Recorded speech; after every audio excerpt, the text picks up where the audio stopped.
here No at travel hiccups? 7 o'clock, straight up. And we're going to call the meeting to order. So Debbie, please note attendance. Looks like we are all here in person. And we will begin as normal with our flag salute. Flag is right behind me to the right. I pledge allegiance To the flag of the United States of America and to the republic for which it stands, one nation, under God, indivisible, with liberty and justice for all. All right, so being the first regular board meeting of the new sort of board year, we are going to begin with nominating and electing a board chair and vice chair. And so what we've done, recent history at least, is we will solicit nominations, allowing the person to say, sure, I'm willing, or thanks, I'd pass. And then once, presuming we have multiple people that have done it, we will proceed then to discussion and and official motions to elect somebody. Can I make a comment? So the last time we did this, what I noticed that didn't feel quite right to me was that we went through the process of nominations, and then we had an individual nominate the first candidate, and then we voted. And the other individuals who'd been nominated never had an opportunity to be voted on. Correct. So I would suggest we do a process whereby we somehow do either a ballot or a ranked choice so that all of the candidates, and we may only have one, have an opportunity. Because I think had we gone through that process, there was another candidate who may actually have also garnered 4 votes, but never had that opportunity because it was more of a race to nominate, a motion to elect and then a vote. And then we never moved forward with considering the other candidates. Okay, so how do other folks feel about this idea? I think how you, unless I'm hearing you incorrectly, Jonathan, you mentioned that people will be kind of putting folks up for see if they'd be willing to see as a kind of nomination. We would have multiple, maybe say there's 2 or 3 that are interested, those would be nominated. At that point, we would see who's willing and who desires to do it, because somebody might be nominated and say, hey, I'm not interested. But at that point, then we could go to more of a voting phase, if that's what I'm hearing, or discussing on the candidates first, and then we would go to more of a formal vote once we'd established that roster of candidates for the positions. Is that what you're saying? That's actually fine too. Normal Robert's rules, I think, would have us, if there's a motion and a second to elect, say, a chairperson, that opens the floor for discussion. At that point, we should discuss the ins, and everybody can give their yes, this is what we think, no, it's not. If you'd rather break this into sort of 3 pieces, where we have the nominations, we have the discussion, and then the third piece, which is some form of voting, which I'm advocating sticking with Robert's rules because I haven't set up anything else, but if we were to choose something else, we could. I'm actually really feeling flexible at this process, and I don't want to force any particular process.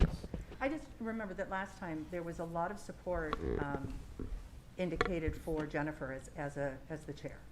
And if we had had a ballot, depending upon how folks did it, if it was like a ranked choice, it's possible, or if someone had made a motion first to say, I move to elect Jennifer as board chair. If that had happened first, I think she would have garnered 4 votes. And so it felt a little unfair that it felt a little bit like this race to whoever could make the motion first to elect an individual, as opposed to giving all of the nominees the same opportunity. You know what I mean? So I don't have a problem with the nomination phase or the discussion phase. It's the actual vote that I'm concerned about. This is interesting because I felt that way a couple years ago when we were doing the budget committee. I sort of felt like there was a nomination and then everyone was racing to this moment, and I'm thinking, whoa, whoa, whoa, we got to figure out who wants to do what and talk about it and share the insight, because really ultimately there is no race, the vote determines. And so I hear what you're saying, because I felt that way with other things when I first became a board member. And why race, folks? We are here. I agree. I felt rushed in budget committee as well. Yeah. So I get that. So how do we wanna do it? What are our, Well- what suggestion? So if we think about recent history with budget, we had ballot voting, but we also had multiple people we were trying to elect. So it was a bit of a different process to yield a bit of a different type of result. For this particular role, it's not really possible, it's possible to not have 4 votes for somebody. You have to have 4 to be elected. It is not possible to end up in a tie, right? So there's, whereas with the budget committee it was, and so we had some other interesting dynamics there. How about if we do this? I guess I'm advocating that we go through the nomination process, we open the floor for full discussion, and then I guess based on that discussion, if it feels like there's significant divergence of thought, we can open the floor to a ballot with, to a ballot where everybody basically gets to say, instead of yay or nay on the motion, they can Right. say, This is my Janet or choice. Owen, Right. and move And then we forward. just count the ballots, right? So Yes. everyone's voted on at the same time. Correct, Okay. yeah. So I'm fine with that. Yeah, either way, we have to end up with 4, right? Oh, yeah, of course. So Well, if one yeah. has 3, another has 2, and another has 2, we don't have a chair, just to be clear. Right. Yeah, I'd feel more comfortable what's being discussed as opposed, because I have to say, I got a little bit of butterflies in my stomach. When I showed up tonight, I thought, here we go. I gotta get on my horse, gotta be a jockey, wanna get across that finish line. So, yeah, this feels much more comfortable and conducive, because ultimately, it's 4 votes. Okay. Yeah. Everybody Yeah, nodding heads, good. consensus? Right. So with that, I'm going to open the floor to the nomination process, and fire away. I would like to nominate Jennifer Traeger as board chair. Second? I will accept. Oh, there you go. She's agreed? Okay. Any other nominations for chair?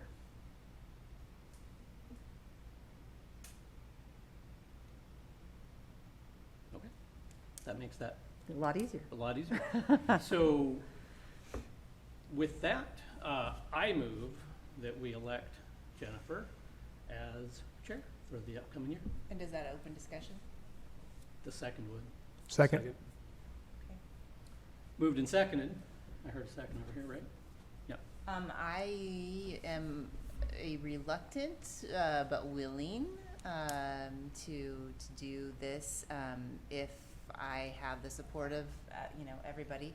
I wanna just make it really clear, though, that I believe that we are all leaders, and that if I'm running the meeting, and I'm not gonna be perfect, I'll just tell you that. If you expect perfection, do not They vote for shouldn't me. be used to it. But I hope that if you feel like we're going down the wrong path, that you need to speak up, because I will not be offended at all, because I feel like, we just need somebody to kind of steer a little bit, but we are all leaders. So I hope that if you vote for me, that you can do it in the spirit of teamwork. That's it. All right. Sounds good to me. Mhm. We have my full support. Thank you. I have all confidence in your leadership. Thank you. I appreciate everybody. Appreciate everybody's support. It's not my favorite. This is not going to be my favorite thing to do in the world. So It'll be just great. know that. Yeah. All right, any further discussion? Okay. Let's see, Debbie isn't in the room. Debbie, you want to run the roll call, or do you want us to do it since we're all here? Can you hear me? Yeah. Yeah. Okay, Jonathan, Yes. Jennifer, Yes. Janet, Yes. Aaron, Yes. Lori, Yes. Owen, Yes. Tom. Yes. Thank you, all in favor. Excellent. Congratulations. Great. Thank you for Thank being you. willing. So, Yeah, thank you. I guess if you want to either swap spots. Let's Yeah, trade. trades. Whoa. Sorry.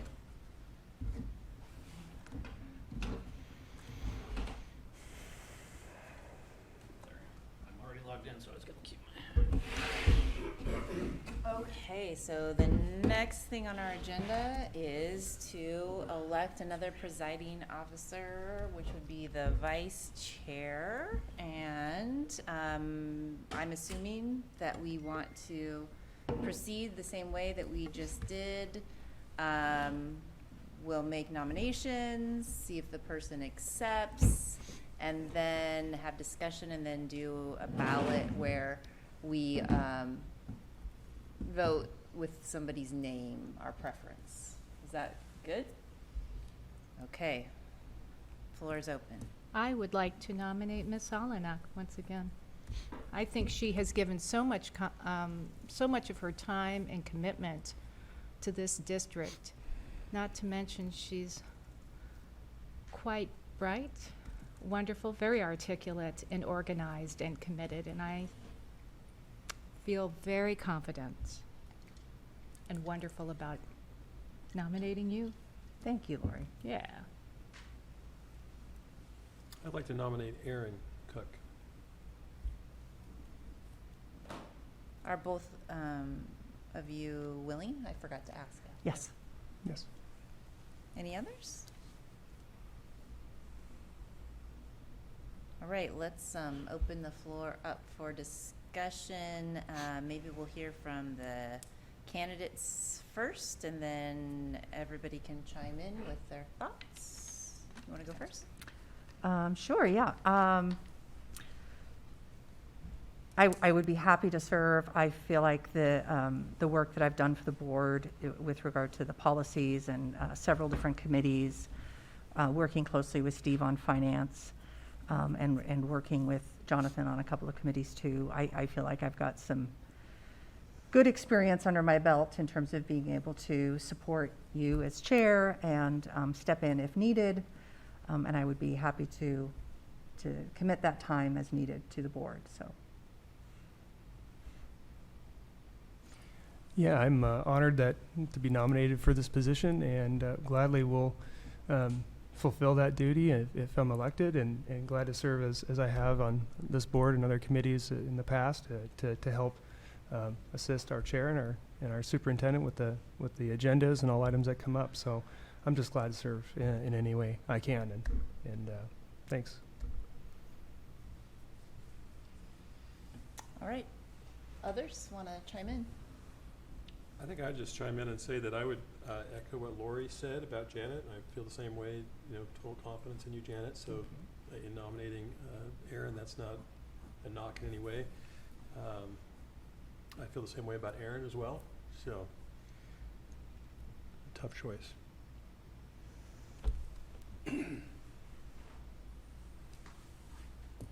Others? I guess I would say I've worked, with both of them several years, and I think either could be a fine vice chair. I think also recent interactions with everybody. Aaron's been very engaged, super engaged with questions and comments and ideas and helping out with different things, and I want to make sure I note that that's been appreciated. Thank you.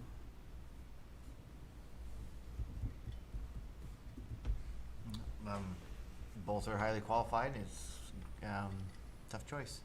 I don't really have. I'm fine with either, to be honest with you. And I guess we'll just see. I guess I'll just no one's really advocating for anybody here. I guess we'll just see when the vote happens. So everybody's had a chance to speak, but me, I guess. So yeah, tough choice.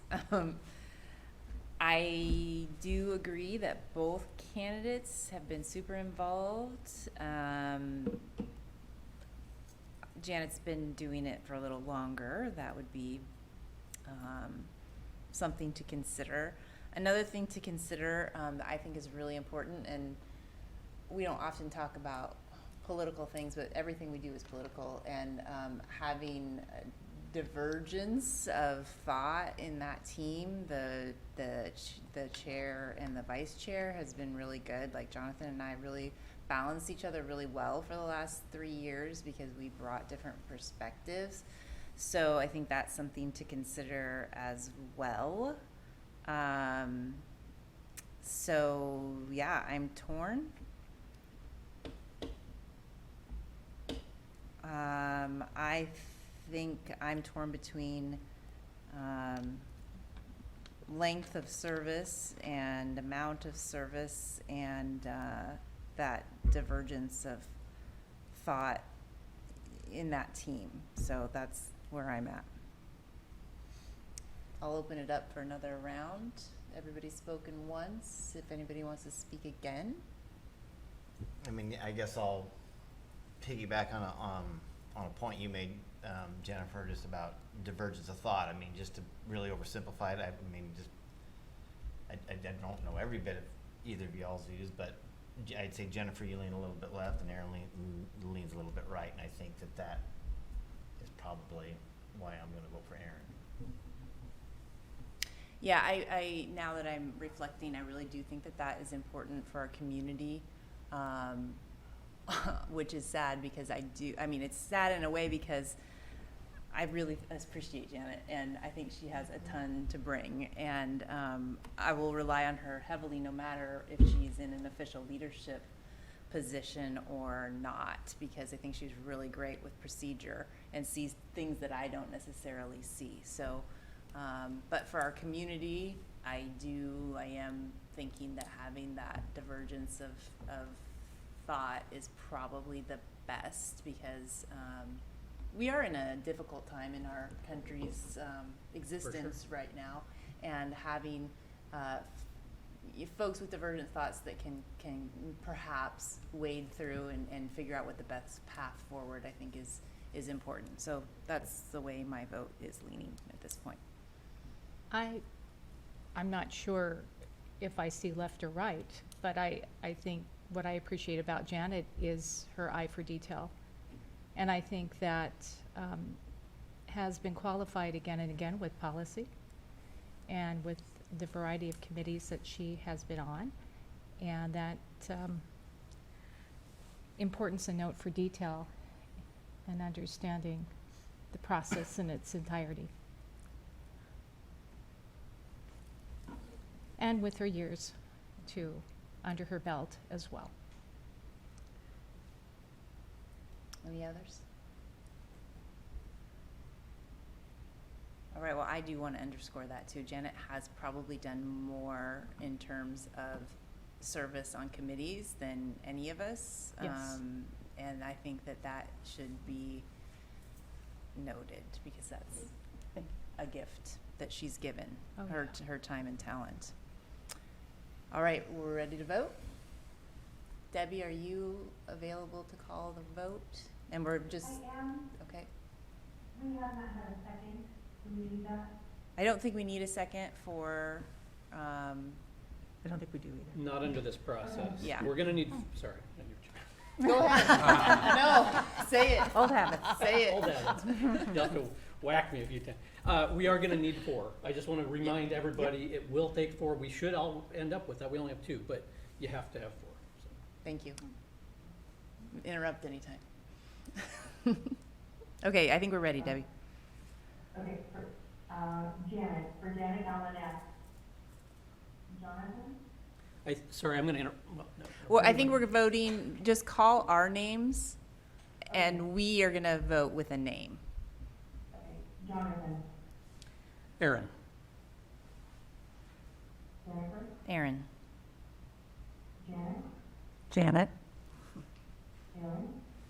Aaron? Lori? Janet? Owen? Aaron. Tom? Aaron. 5 for Aaron, 2 for Janet.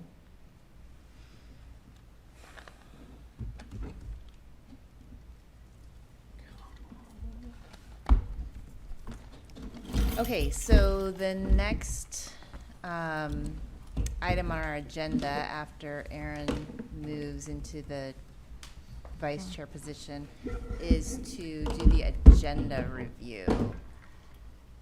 So if anybody would like to suggest an agenda adjustment, now is the time, or if you think the agenda looks good, now is the time to suggest we proceed.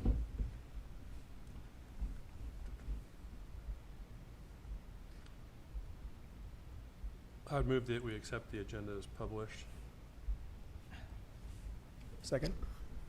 All right, the motion is to approve the agenda as published. Any discussion? Do we need discussion for that? Well, any motion and second, I offer the floor Okay. for discussion. All right, I think we're ready to vote. Jonathan, Yes. Jennifer, Yes. Janet, Yes. Aaron, Yes. Lori, Yes. Yes, I'm sorry, I thought you said my name. it's Yes. okay. Sorry, Lori. and No, it's Tom, Fine. Yes. all in favor.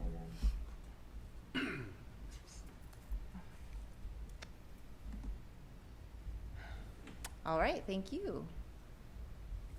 Moving on to public comment. Consent agenda. Oh, my bad, thank you. That was not the same as approving the agenda. All right, consent agenda is the next thing up. There are lots and lots of things there. We can always pull any of those items out to talk about individually. Now is your chance to do so, or to suggest that we approve the consent agenda as it's published on Board Book.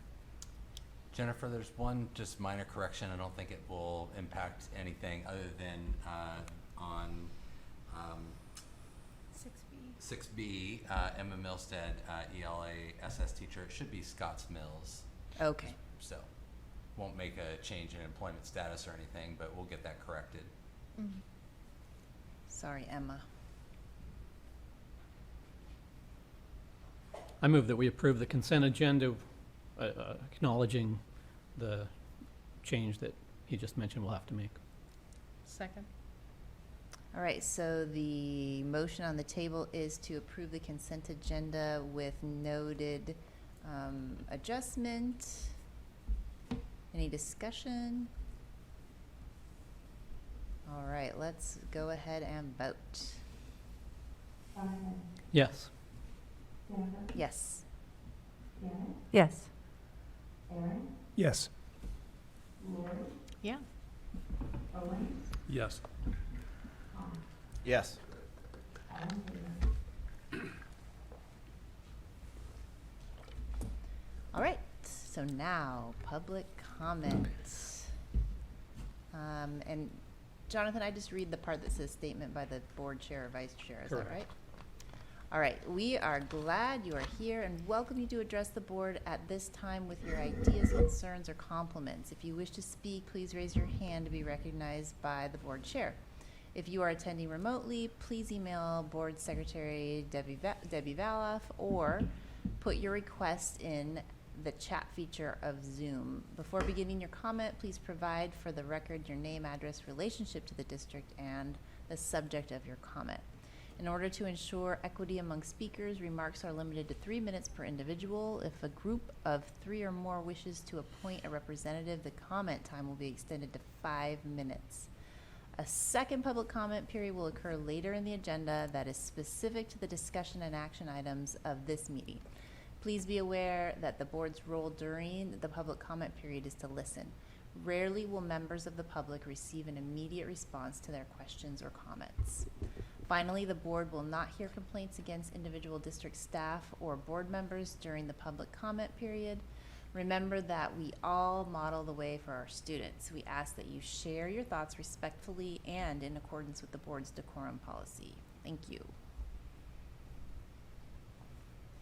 Just as a clarification, the chat is disabled, so it's a raise hand feature that people can access. So Please raise your hand if you Yes. would like to make public comment, if you're on Zoom Anymore. or here.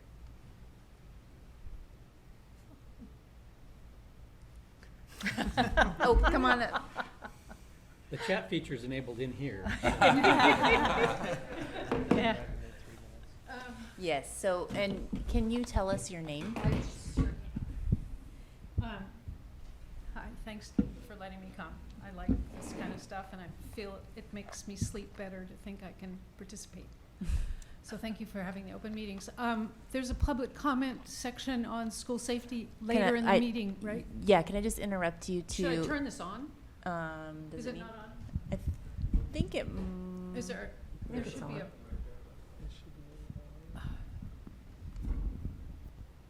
it's green. yeah, Yeah, it's on. good. Yeah. So if you would state your name and, Oh, do of you, course. do you live in the district? I live in Silverton. My Okay. name is Peggy Hart. You're having a public comment section on school safety later in the meeting, right? We have 2 public comment sections in the agenda, no matter what the agenda is. So there's always one early on, and there's always one Right. towards So should the I end. reserve my comments No, on you don't public have- safety for the You later can't, it's up to section? you, you can wait. Depends upon whether I want to go home. Yeah, well, and if you want to wait to hear what the presentation is, that sometimes is helpful because it guides your comments. So it's really up to you. You can do it Okay. now or you can do it later. Okay, then these are the non-school safety things. I want to, thank you for getting music in the schools. You don't know how rare and wonderful that is. And secondly, the very first meeting I came to, the high school principal showed a video of the kids role-playing about disagreement. And I thought that was something wonderful to hold for all of us.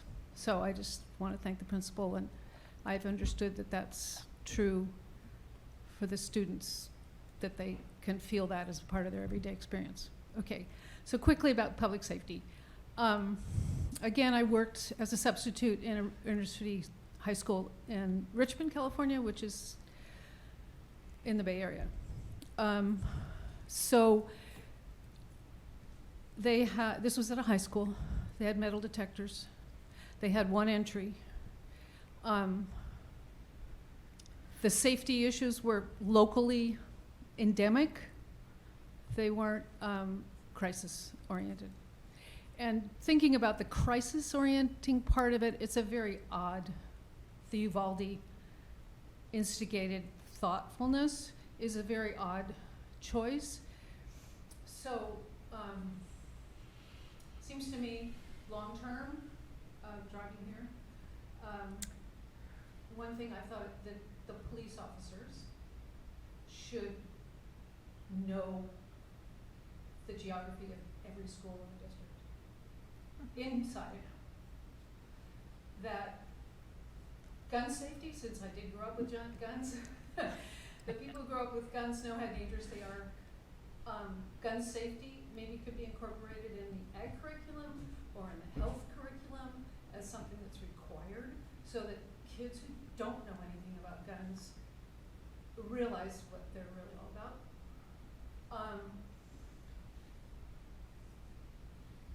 The other thing that seems to me fundamental about the whole thing is, in the crisis mode aspect of it, is I'm not sure still why the concealed carry issue 30 seconds. was decided on in the way it was, because that's so important to these terrifying realities. So I guess that's it. I'm sure I'll think of something else by the time the meeting's over. Thank you. Thank you. Yeah. Good points. Dan, is there anybody else? There's not. All right, we'll move forward then. I think it's time for administrator and staff reports. Scott, are you gonna come to this table?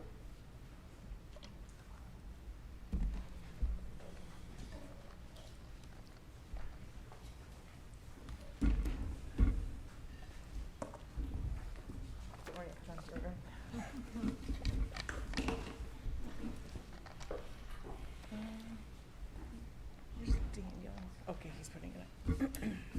Well, good evening, board. And, we're going to present to you tonight a draft. this is what we call a working draft. It'll be a work in progress for probably a number of years. But what we have is the basic foundation of what will be a K-12 student code of conduct. It'll be consistent along all schools and instructional areas and anything related to Silver Falls School District activities. So this idea started back in December. The idea of coming together with a common language, a common set of expectations that we could communicate out to our community to say, this is what we expect of our students here in Silver Falls. And if we happen to have a behavior issue or something that's in conflict with these expectations, this is how we will react. And it's really in that word react and respond that we focused our work in the past 6 months. Because I think what you'll find is that embedded within this framework, there are clear expectations. There's also a degree of flexibility for administrators, but also, maybe more importantly, the teachable moments for our students. Because none of us are perfect.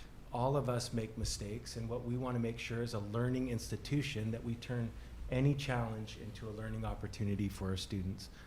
And so I just wanted to thank our work group members who are here today to share a little bit about the process. I want to thank Janet. I've worked with Janet on a number of work groups. Janet, I've really appreciated that. And I will say that what I really appreciated most, Janet, was how active you were in this work group and being a true contributor and getting right in the mix with everyone else, which was really wonderful to see. I also wanted to thank Therese Gerlitz for being willing to take the lead on this project. When we started, it was just a concept. It was just kind of a theory. Because when we talk about social emotional learning with our students, we know that that's more important now than it's ever been, coming off of basically a 2-year dent in a child's academic career. That we first need to start at the ground level with common language for adults, so that discipline or dealing with behavior challenges is not left subject to any one person. So that we have a common language that's transparent, that our parent community understands, that our staff understands, and that we can refine as we move forward. So I'm going to give the microphone over to Therese. She's going to walk you through a presentation that's been prepared, sort of give you the 10,000-foot view, and then we're going to hear from some of our work group participants about their experience in the process. Thank you. Can you hear me okay? All right, thanks. Thank you for having me here tonight, and thanks for the introduction. You have this slideshow in your board book, but also displayed up there. Briefly, this is our team who worked, our first meeting was in January, and worked really hard to get representation from across the district, both our rural and our in-town schools, classified and certified, and then as well as staff who are representing a variety of different groups of students between like TAG, special education, and so on and so forth. And so, and finding people that would say yes, because this was also a really challenging year. So finding representation from all those areas and people who are willing to say yes was definitely a challenge. And I'm just beyond thankful for my colleagues who are here tonight and the ones that joined us at those work groups. You'll notice on one of them, there's a date.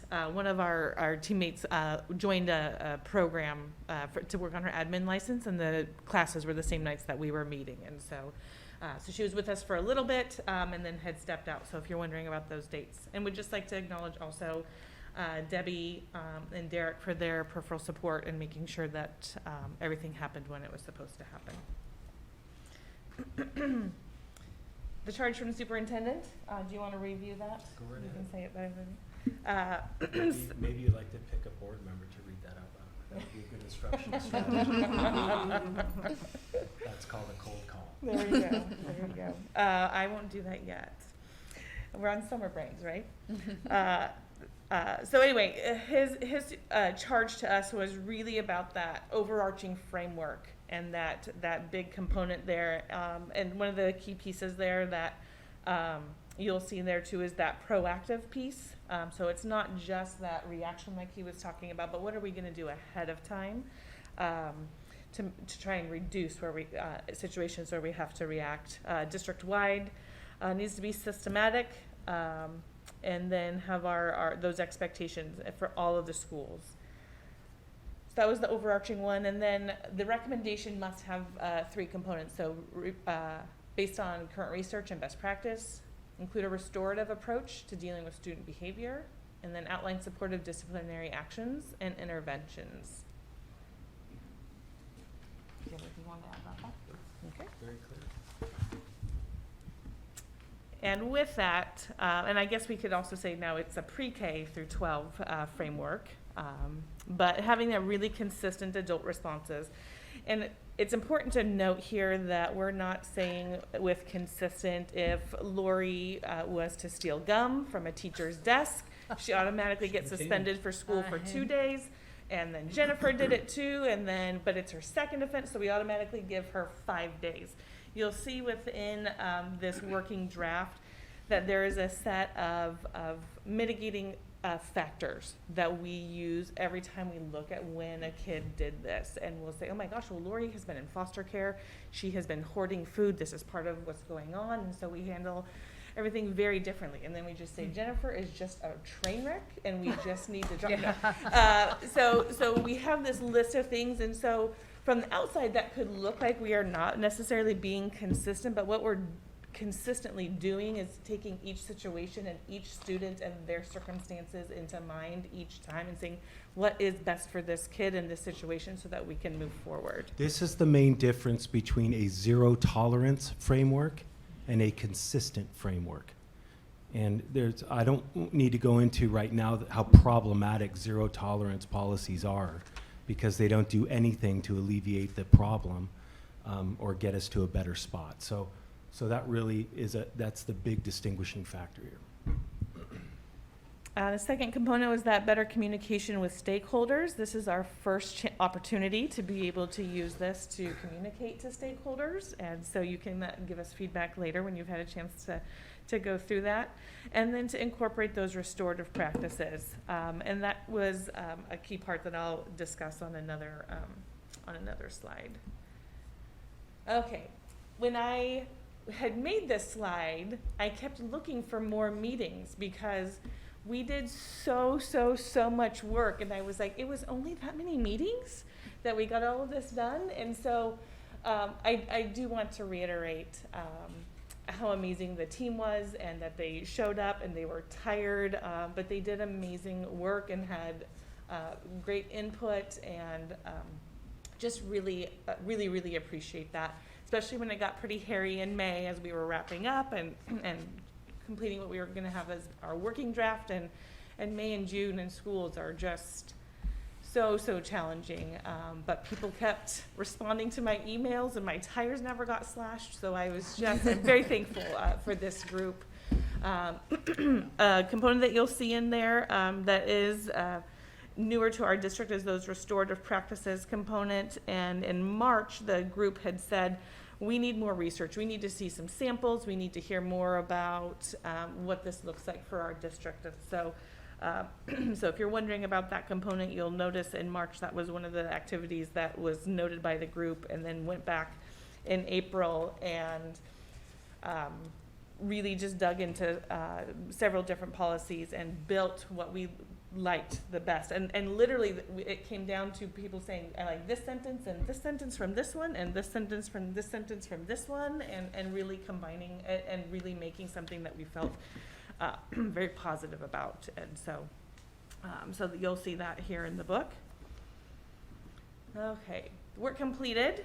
So in those 3 bullet points that Scott had done, I now have a slide for each of those that talks about in our document what you will see with that charge, and then what future work is needed to complete, because by no means, meaning January to May, did we come close to finishing at a satisfactory level at where we all need. for this to be a final, ready to go to everybody document. And so that's why you'll see these two columns here. So in the document, you'll see that everything in here has been aligned to school board policy. There's a 5-tier behavior response framework, and what that means is if you did steal gum from the desk, you know, what's a level 1, what's a level 2, and we have 5-level response for those, all of those infractions. We have identified, and this is, I think, the first time that I've seen it at this detail, and of course I haven't been here forever in this district, but I can speak to in-school suspension as a student and then suspending as an employee. But the suspensions and expulsion, so if we are going to suspend a student, what does that include? What does that mean? And that way that's consistent for everybody. There's recent-ish legislation about suspending students 5th grade and below in schools. The wording is in here, so we have a quick reference guide for anybody using this document to make sure that we're following a consistent procedure that is also outlined in board policy. We have some processes specific for IDEA eligible students, so specifically on an IEP or on a 504. Specifically what you're looking at there is a manifestation determination hearing, and some of the rights that students who are on 504s or IEPs are guaranteed because of their eligibility for IDEA. There's some graphics to be able to support that preventative intervention narrative, so some of the restorative practices, as well as PBIS, which was identified in that second board goal. And so you will see those melded together, and that one we took from Santa Rosa schools. And so you'll see that in there is just a quick, there's a lot of words, but then what does that look like? And those graphics really help with that.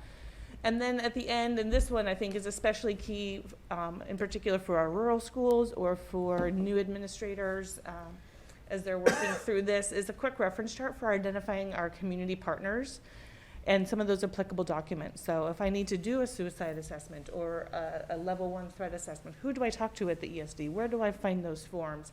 If I'm in Clackamas County and I need to do DHS, or if I'm in Marion County, so it just has everything as a quick reference guide. And please, as adults in the community, if there are other resources that need to belong on that page, please let me know and we'll add that. I put ones on there that I know that we use regularly, but there may be ones that families would prefer on there too. So that is the consistent adult responses. Better communication with stakeholders. So there is language in there that's reflective to our specific communities, and that's where the representation on our committee from both our rural schools and our in-town schools and a variety of different students, as we were picking things apart, we said, we're not happy with this phrasing and not sure how this will go over in our school community. Let's wordsmith this so that it reflects what's important in our community. So that's what's meant by that reflective language for our district, and reflecting those needs of all of our school communities, because as we know from your listening sessions, that there are really distinct needs in our communities. Our goal is for this to be accessible to educators, to students, and the community. And then there's that quick reference guide chart, which just really helps with our stakeholders. In the future, and I forgot to talk about the future work on the previous one, my apologies. Our future work is like I said, you're the first step with stakeholders, but we need to run these through some parents who are not also educators.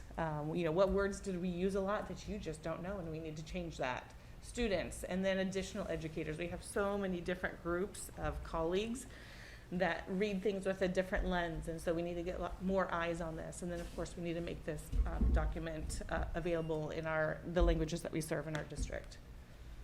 On the previous one, we have a variety of documents in our district, including behavior referrals, transportation handbook and guidebook, OSAA, specifically at the high school, regulated activities. And so needing to just go through several of those district-wide documents and make sure that we're aligned and we're including some language from them in there as well.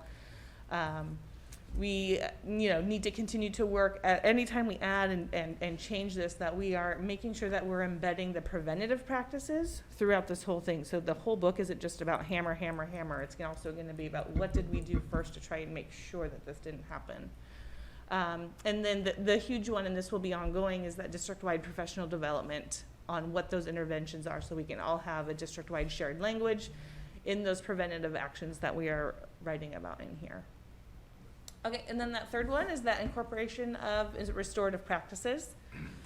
So there's that framework and what those components are and what we came up with for what does restorative practices mean in our district, and there's that graphic that helps support that.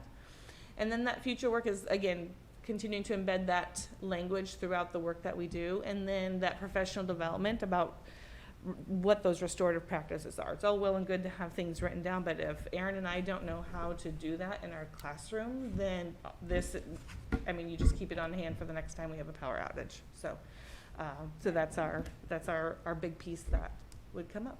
And now I'd like to extend it to my teammates here so that they can share some of their thoughts. I'll go first. Yeah. I just want to say that I was really encouraged. Yeah, sorry, Annie Schecker. I am dropout prevention and teacher at Sequoia Falls Academy. And I have worked in elementary schools, and I have worked at the high school, and I now work in the alternative education building. And so I feel like my perspective brought a wide variety of what we can bring, but what I really loved was hearing from everybody on the team and their perspectives from their own buildings and their ideas from their work. One thing that really stood out to me is taking the fact that we got to have in our hands, I think it was 12 to 15 documents from other schools around the country, mostly West Coast kind of focused, but just kind of looking everywhere at what do other people do and how do they do it well, and then saying how is this going to fit in our community and what won't work and what will work. And like Therese said, one of the more notable moments for me was when we sat there and got down to a sentence and said, this isn't going to work with this, parents aren't going to understand this word. Or this is something that our community is going to see and really get stuck on. And so how are we going to make it a document that is everybody can walk away understanding and know the baseline framework for how we operate behaviorally in our district. So I really appreciated our time together. Can you hear me? Yeah. Hi. Good to see you all. Hope you're having a good summer. I'm Inez Bradford. I know all of you. You know me. I'm the alt ed teacher at Silverton Middle School. And what I loved about this process were many things. I loved looking at what districts are doing. And I know Annie referenced that we looked at framework from, schools all up and down the West Coast, but specifically ones that are local to us, and to see them down the road and go, okay, what are they doing? Is it being effective? And to learn that it is being effective. And I'm an alt ed teacher now, but before that, I was a floater in the classrooms. I just kind of helped out wherever anybody needed, and I spent considerable time in the detention room. And I noticed it was the same kids over and over that were coming into detention, and it's the same kids over and over getting in-school suspension. And I was thinking, wow, if our punishments are supposed to change behaviors, they're definitely not changing the behaviors. And so what can we do? And that's what this is supposed to do. Is, of course, it's not going to be perfect, but going, okay, if what we're doing isn't working, what can we do instead? And I look at it as, we can say restorative, but I keep thinking of it as, if someone does wrong, how do we make them make it right?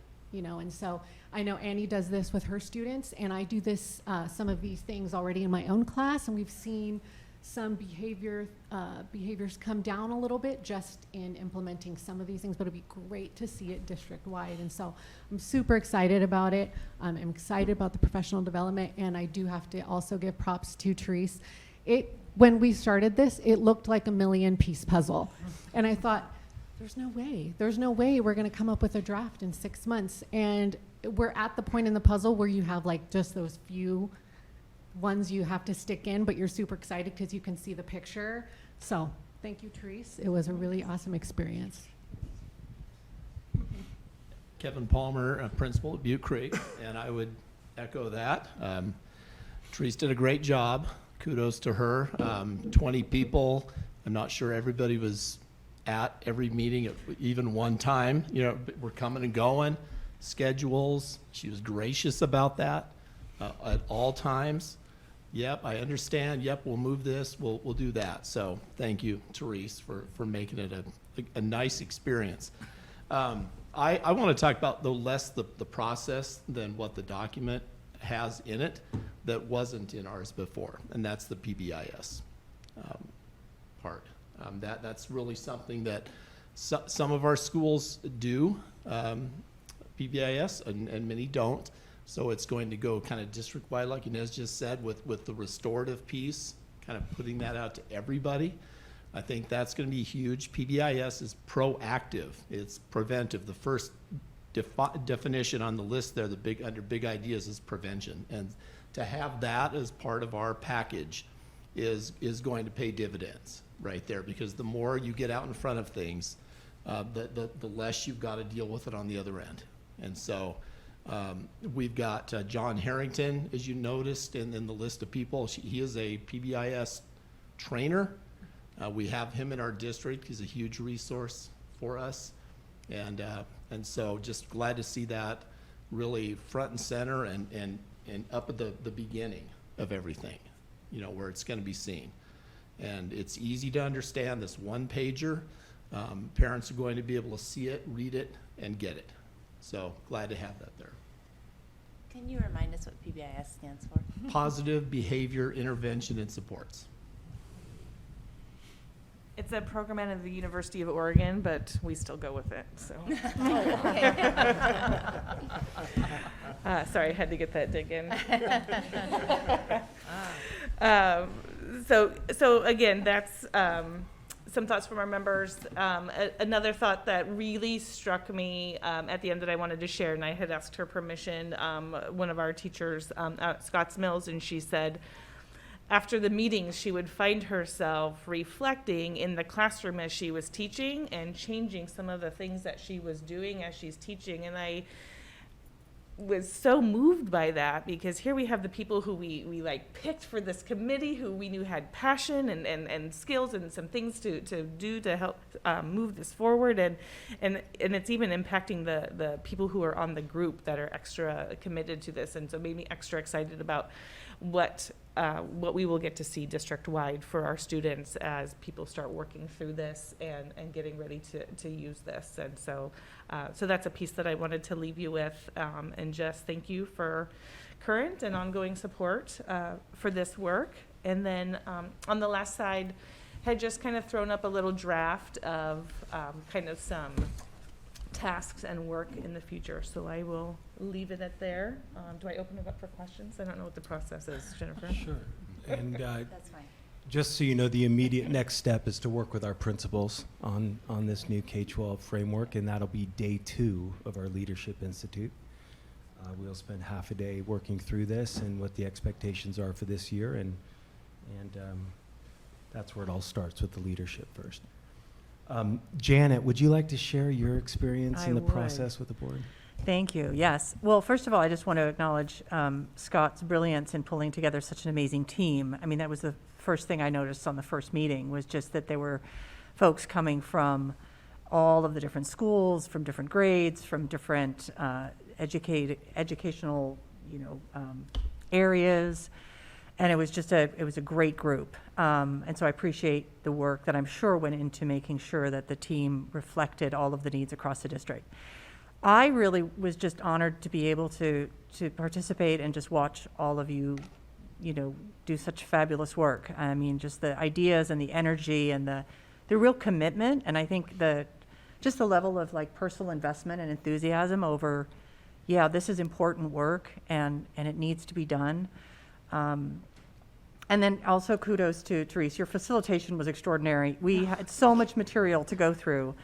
And I think everyone, I was with you and as thinking to myself, how are we going to distill all of these concepts down to a place where we feel like it's manageable and it reflects what we need as a district? And it was largely due to your facilitation, Therese, that enabled us to do that. So thank you very, very much. And I can only imagine what an additional requirement this was on you during an already very, very busy year. So very much appreciate your effort there. Yeah. questions, comments from the board? Yeah, I got a question. The previous document, what was it titled, and kind of how will parents see a difference? And will there be anything that might surprise them? Well, I think the first thing that we need to accept is that our district's never had this before. Okay. So that's a real revelation. You know, in 2022, this is our first K-12 code of conduct that clearly outlines expectations for student behavior. So I think that's number one. We need to start with leaders because undoubtedly we'll come back to refining this document even further. But then after that, it will be how do we communicate this out to our staff and then our stakeholders. So this is a multi-year journey that we're on. Now that we have a draft, we have something to go to the next level with. So I'm interested, Annie and Inez, you both said, I think if I heard right, that these other places where you were looking at some of their work, they had seen good results. And I'm wondering what kind of results, what kind of data they were getting, just what you saw. Therese, do you want to speak to the specific data or? We watched, for example, we watched a video. I don't remember what the school it was. It was an elementary school. I think that was just in LA Unified. Okay, Mhm. that was just an example where they talked about specifically, specific numbers, and I'm sure we could provide that, if you would like to see that. We don't have that in front of us. I'm just curious. Yeah, they said it had a huge impact on even school culture and how people felt about themselves. Even attendance rates, I believe, were better. Kids wanted to show up more. And those repeat offenses. Yes. And what we saw specifically in examples was the distinct change in how students participated in the process of being in trouble. Was really striking in that they had a language and a process that they used, and alongside with expectations and the things that you heard students saying to each other and how that they were problem solving to move forward and calling each other out was remarkable. So You saying that reminds me of like getting in trouble the traditional way, right? It separates you from the group, but the kinds of practices that you're aiming for in this document try to bring the offender back into the group so that they're part of community Yes. and not separated from community. And that's, to me, the huge part of this. So the old way of, reactive discipline, you get sent to the principal's office or, you get a referral or detention or whatever.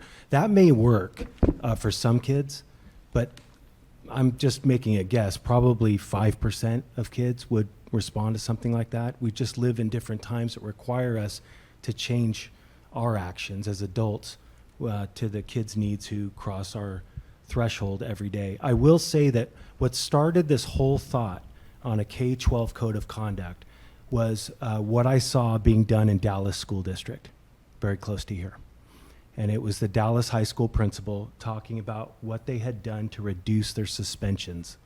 And it was absolutely mind-blowing. He's now the superintendent of Dallas School District. And that to me is a real testament. And we're talking about a community that more or less is similar to what we would find here in Silverton. So that was a real non-negotiable for me. That was the number one non-negotiable. It has to be based on some sort of evidence and research. And sorry to butt in again, but I think this is relevant because Owen's question was about data and results. And my school's PBIS school, and we track data to see if what we're doing is effective or what's not effective. And when we see a hole, we figure out what we can do to help make that a safer place for kids to be. And that is the goal, is to reduce those incidents. To keep kids in school. That's right. That's really what it's about. I mean, It seems more tangible. For example, if I throw food in a lunchroom, I don't get detention. I get to spend my recess time Cleaning that it up. week helping the custodian in a kind way. I'm not being belittled, I'm being a part of fixing what I did. And I know for my students, they tend to love detention because it's a quiet place. No one's expecting anything of them but to just be there and be quiet and stare at a blank wall, and they need that break. And so it tends to be the same kids. So instead going, okay, you did this thing wrong, what matches that to make it right? Sorry, I'm gonna be done talking, but I love this so much. And I know, you know, we have the heads, but I think about the individual kid and how it's gonna affect him or her, and I just love this process and how it's gonna change things. Yeah, And so is it like, oh, Lori, go ahead. No. Oh, so like it's trying to find, understanding the kid and what works. I guess I'll give an example. Just handing diplomas out at Scotts Mills a couple years back, and they talked about one kid, the best improved kid. And he came to school new, troublemaker, always in trouble. And they put their heads together. And what they ended up doing, what the solution was, they had this 8th grader be in charge of taking a bunch of littles out and putting the flag up every day. They gave the kids something to do, some leadership, responsibility. Everything went away. I would call that a very restorative approach. Yeah. Things like that. Very good example. Yeah. And we were very intentional about making sure there were pieces in this document just to start out as a rough draft. And you'll notice a chart too that talks about traditional and restorative practices. And I feel like a lot of people hear the term restorative practices and it's kind of a hot button, like, is it gonna work? It's changing everything. It's like what we've done traditionally. And it really does just focus, if you read through the, traditional breaking school rules, restorative, harm done to one person by another group member. And it's just getting the individual to recognize what they're doing instead of just punishing them for what they're doing. And so, just twisting it. And that's not, this is not a document of restorative discipline at all. And I think another thing that this document does is it's very clear and outlined to where if I'm working with a student who has done something that needs to, we need to go through this document, the student can go through it with myself, the parent can look at it, and we are all on the same page for what it is. There are certain things, offenses that you do that are, there's laws that say this has to happen if you do this. And so it's very clearly outlined that, well, because this happened, that's out of our control now. But then here's a different offense. Now it's in our control and what's going on. And I feel like the group was very good at recognizing individuals also and what they're going through and making sure that it's not just a free pass, but it's walking alongside of somebody to help them restore their actions in the community. Yeah, and understand how actions impact other people, I think is a huge thing. Like I saw a kid throwing a bagel down the hallway not too long ago, and I kept my eye on his shirt and I went after him and I said, hey, let's go clean up the floors down the hall. And he just denied, no, I didn't do that. Well, I'm like, I saw you do it. I'm like, let's just pretend you didn't do it, but we're just gonna be good students, good citizens of our school and pick it up, so that the custodian doesn't have to do it. Because, when there's food on the floor, somebody has to clean it up, and so just to make them aware that your actions affect other people and just clue in that, maybe you want to think about that next time. But that was it. I didn't send him to the office or anything like that. It was just, restoring to your community because we are all in it. Every single person who walks in the door is part of the community.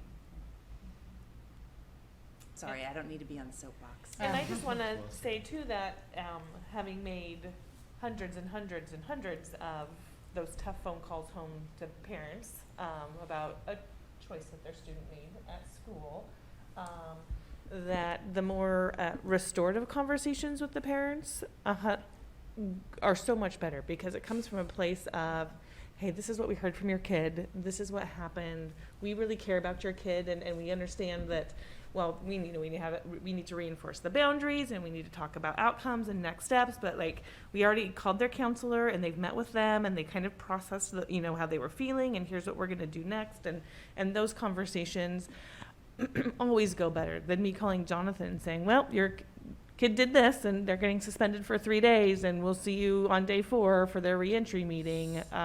And that creates a divide between not just the student in the school, but the families in the school. And when we have the conversations about here are the variety of steps, and reiterating that we care about your student, and here's how we're going to walk alongside them, like Annie said, so that they can learn from this and they can kind of pay it back in our building, and then we're going to see how we do from there. And Annie had reminded me, we had a significant conversation, one of the meetings, about advocates, the term advocate for our students, and you'll see language in here where we are notifying a student's advocate, whether it's their counselor, whether it's their case manager, whether it's their ELD teacher, whether if it's a school district coach, not if it's a community coach, but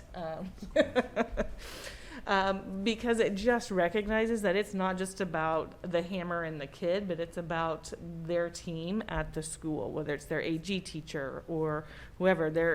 They've got a team, they're going to find out, they're going to be part of that crew that helps them move forward. I think the direction's really positive. You know, I've had 4 kids go through the system, and I've seen discipline handled really poorly, right? And I like the fact that there's a lot of individual thought going into what happens when things aren't going right with one of the kids, and I really like that. Annie, to your point about restorative being problematic term, it can be, but everything I read tells me that this is really positive, right? I mean, and it can't, I think nationally it's got a negative connotation because of things like DAs just letting everybody out and crime rates going up in all the major cities. But this isn't that, and I want to be clear, anybody else listening, right? This is not that. And so this is really, I think, positive from everything that I've seen, so kudos. Yeah, and along those lines, I think it comes back to this, as I'm looking through the framework draft, as you guys were talking, the one thing that stood out to me is understanding the impact of your actions and your choices. We're in the education business, right? We're here to help educate kids and to help them understand the young minds. Most of us, all of us have children. It's very difficult sometimes for young minds to understand the impact of their actions. But that's why we're here, to help them understand that and to help them, like you did, hey, you have to go help clean up this hallway now. Right. Because you know what? Here's what the janitor's going to have to do because you created this mess. Let's not help them understand why you don't throw a bagel down the hallway, right? And that's what it's all about. So I just think it's, like Jonathan said, that the restorative kind of practices gets a bad rap, but everything in this framework is outstanding. So well done to all of you. Thank you. Yeah, I think you could even say relationship focused, really. Yeah. Right. And thank you, Janet. I'm sure it was very helpful to have somebody who was outside of the education profession to, give that feedback. And kudos to all of you for this year doing that big work. Well, thank you, board. Even though you won't be voting on this, it is very important to me that I have your blessing going forward and your support. And it sounds to me that I do, and I really appreciate that, and we really appreciate you supporting our work. So this is in draft form, but is that something that you're going to be taking action on the beginning of next year? Yes, next year will be our first year of implementation, and we'll start by rolling that out to our principals on day 2 of our Leadership Institute. Okay. And so there's a lot of work to be done. We also have a consistent office discipline referral that will be implemented next year across the district. That'll be a first also for Silver Falls. But it's a way of us to keep track data-wise of how kids are doing, whereas we didn't have one, or it was just kept within one person's purview, dependent on the person. So there are multiple pieces that are kind of working together. You reminded me of something I was going to bring up earlier, but didn't. You mentioned earlier that this is the first one of but I think there were codes of conduct. They just weren't maybe district-wide. Is that what you mean? Yes, Okay. that's what I mean. I haven't found one that's system-wide. Now, there may have been school rules and codes of conduct for individual schools, but you can imagine how problematic that is when you have the amount of schools that we have as a district of 4,000. So kids are coming to our one high school having understood a different set of expectations and a different set of adult responses for 9 years leading up to that. So that's why it's so important that when a child comes to kindergarten in Silver Falls School District, that the expectations stay consistent through the years. Not having to learn somebody else's lingo that adults actually come up with, not kids. So this stuff here is, the language is really for the adults to remain consistent. Thank you, team. Thank you. Thank you. I'll do my other set of updates over here. Thank you all. Thank you. Next on the Thank you. list is a a bond update and safety update. Yeah, he just said he was gonna do it from over there. Yeah. Daniel's gonna pull that up. Thank you, Teresa. All right, we get to talk about the fun stuff now, where the rubber meets the road. And everything that we've done over the past 2 years has led us to this point right here. And so I want to go over with you where we are, because the journey towards the bond has begun. The train has left the station, or whatever analogy you want to use. But we are in full march, and I want to go over a couple of really basic things. And some of this may be repetitive, but you need to bear with me, because a lot of times, as we know as teachers, hearing it a second and third time helps with retention. And so for bond services, again, this is all a big learning experience for all of us. Bond services, we're working with 2 firms. These 2 firms have exceptional track records. The first is Wenaha Group. Wenaha Group is a native-owned consulting firm. They do a broad array of public works and bond measures, bond committees. We have hired them for the next 6 months to take on the responsibility of facilitating our bond committee. So when you hear Wenaha Group, think bond committee. And I'll talk about what the committee looks like in a minute. But we have bi-weekly meetings. We just finished our first one last Thursday. The second service that we've employed is Wright Public Affairs. Jeremy Wright is very well known throughout the state. He's, in my opinion, the expert on actually the bond election process. And there are 3 distinct phases that we must implement successfully in order to successfully pass a bond in our community. And so Jeremy really is going to be with us for the next 18 months. That's his retainer. It's a little bit light up front and then gets really heavy with Wright Public Affairs maybe 5 or 6 months before the election date, whenever the bond committee recommends that to you and you approve it as a board. Remembering that the election date and all of this is decided by you. And we meet with Jeremy with Wenaha Group. They all know each other because all these concentric circles overlap to some degree. So we need to have them in the same room at the same time. So we meet with them twice monthly. In terms of the bond committee, in terms of next steps, the board work session, August 22nd, Wenaha Group will be here, and they will walk the board through the entire process, the bond committee process. It will be 4 meetings. 4 meetings. The first 3 will take place in the fall, and then there will be a final meeting when the bond committee comes back to look at all of the community feedback that we've received to put together the final bond committee recommendation to present it to you so you can take action. And so Wenaha Group will go over all of that. We will also ask you at that time what your priorities are as a board.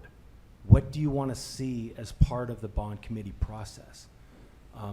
And we'll try to frame that for you so you don't feel like you need to make anything up, but what do you feel strongly about? What do you think that the bond committee should be grappling with? So we'll be asking you that as well. Jeremy Wright will be here to do a polling 101. That's really important because I think most people, when they hear polling, think of push polling, like trying to steer you in the right direction. And one of the things with a bond, we already know who the no votes are going to be. We already know. These elections are very tight. And so what we want to focus on are the yes votes. That's what we want to focus on. And so Jeremy is, that's his area of expertise. He's going to go over the polling, the why, how, and the what is it for, and how we would like to proceed with our strategy for polling. So I'm going to leave that to August 22nd to then roll out to you. You will know the questions that will be asked of our community, and you will have input on that. I want to be clear. I know that that was a sensitive topic. I know it's been a sensitive topic in the past in our school district as far as phone surveys and the like, and you've expressed that to me, and I want to make sure that you know that we understand that as well. And in the final analysis, you will approve as a board the charge of the bond committee. And I've seen it. It's a one-pager. It clearly outlines what the responsibilities are of the bond committee, what the responsibilities are of the board, of the superintendent, so we're all clear. It's one of the things we really learned in the long-range facilities planning process, that planning process had gone on for 3 years. And for whatever reason, and there's no sense, there's no utility in pointing fingers or any of that, for whatever reason, the committee was never clear on the charge from the get-go. And so we want to make sure that we learned everything we could from the long-range facilities planning process, what to do, and more importantly, what not to do to bring to bear on this process for the bond committee. The bond committee is wholeheartedly different from a long-range facilities process committee. That's number one. The two are totally separate, and you have to have both. I just wanted to make sure I framed that for you, and I want to go into the 3 phases of a bond. You all have this document also. It's also on board book. Phase 1 is the bond committee getting started. The bond committee taking a look at updated information. Right now, BLRB and Wenaha are going through the costing. And Owen, you would understand that the costing has changed just year to year. And the cost that the Long Range Facilities Planning Committee is working with was from 2016. So there's a lot that's happened in the world to affect pricing right now. So that's being updated, and it's normal for bond committee numbers to have to be updated. So they're working really diligently on that. So the bond committee will work with that current information September, October, November. Then we will give you all, the board, an update in December to say, this is where we are as a bond committee. This is what we have so far. What do you think? Because now we're going to go out to the community with it in phase 2. Phase 2 is the most difficult part of a bond process, because that's when you go out and you say, tell us what you think and be honest with us, because it's not what we want as a bond committee, it's what the community will support. And the two can be totally different animals. And that's where our second round of listening sessions will come in. We're bringing Jerry back. We're really going to focus in on exactly what the bond committee has come up with so far and dial that in as we go out to every single school community in the district again. Now, the listening sessions will become an annual thing in our district, but until we get a bond passed in this district, that's where the focus will be, on facilities. And then whatever else we learn along the way, like we did in the last round, that'll be just icing on the cake. And then the third round is really once we start getting close to the election. So you'll take action on the bond recommendation. We will make a recommendation on when that election date should be. And then we will move forward into the election process, which is about 4 to 5 months beforehand. Now, You might be thinking to yourself that we have an election and 4 seats are up in May. That's true. But you, as a board right here, will take action on that, on the recommendation. You will not leave it for the next board. I want to be clear. Can you tell me no? Yes, you could, as a board, absolutely. I'm your employee, I'm your humble servant, but you will do this for me because of all the work that is going to be put in to do everything we can to make sure that if we don't pass a bond, it's not going to be because of something we left undone. And a new board coming in will not have anywhere near the amount of context that you're going to get over the next 9 months. And so I just want to make sure that we're clear on that. I hope that we wind up with the same board. It's been an incredible privilege to work with all of you, but we also know that there is an election coming up. But let's not let that stand in the way of what our true goal is for this community that will affect generations to come. And so with that, I will ask, are there questions? Well, I've asked before, and I assume it's still the case, so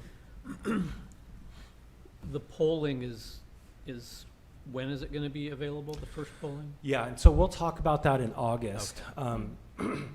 And the polling's new for me also, so I'm learning right alongside you all.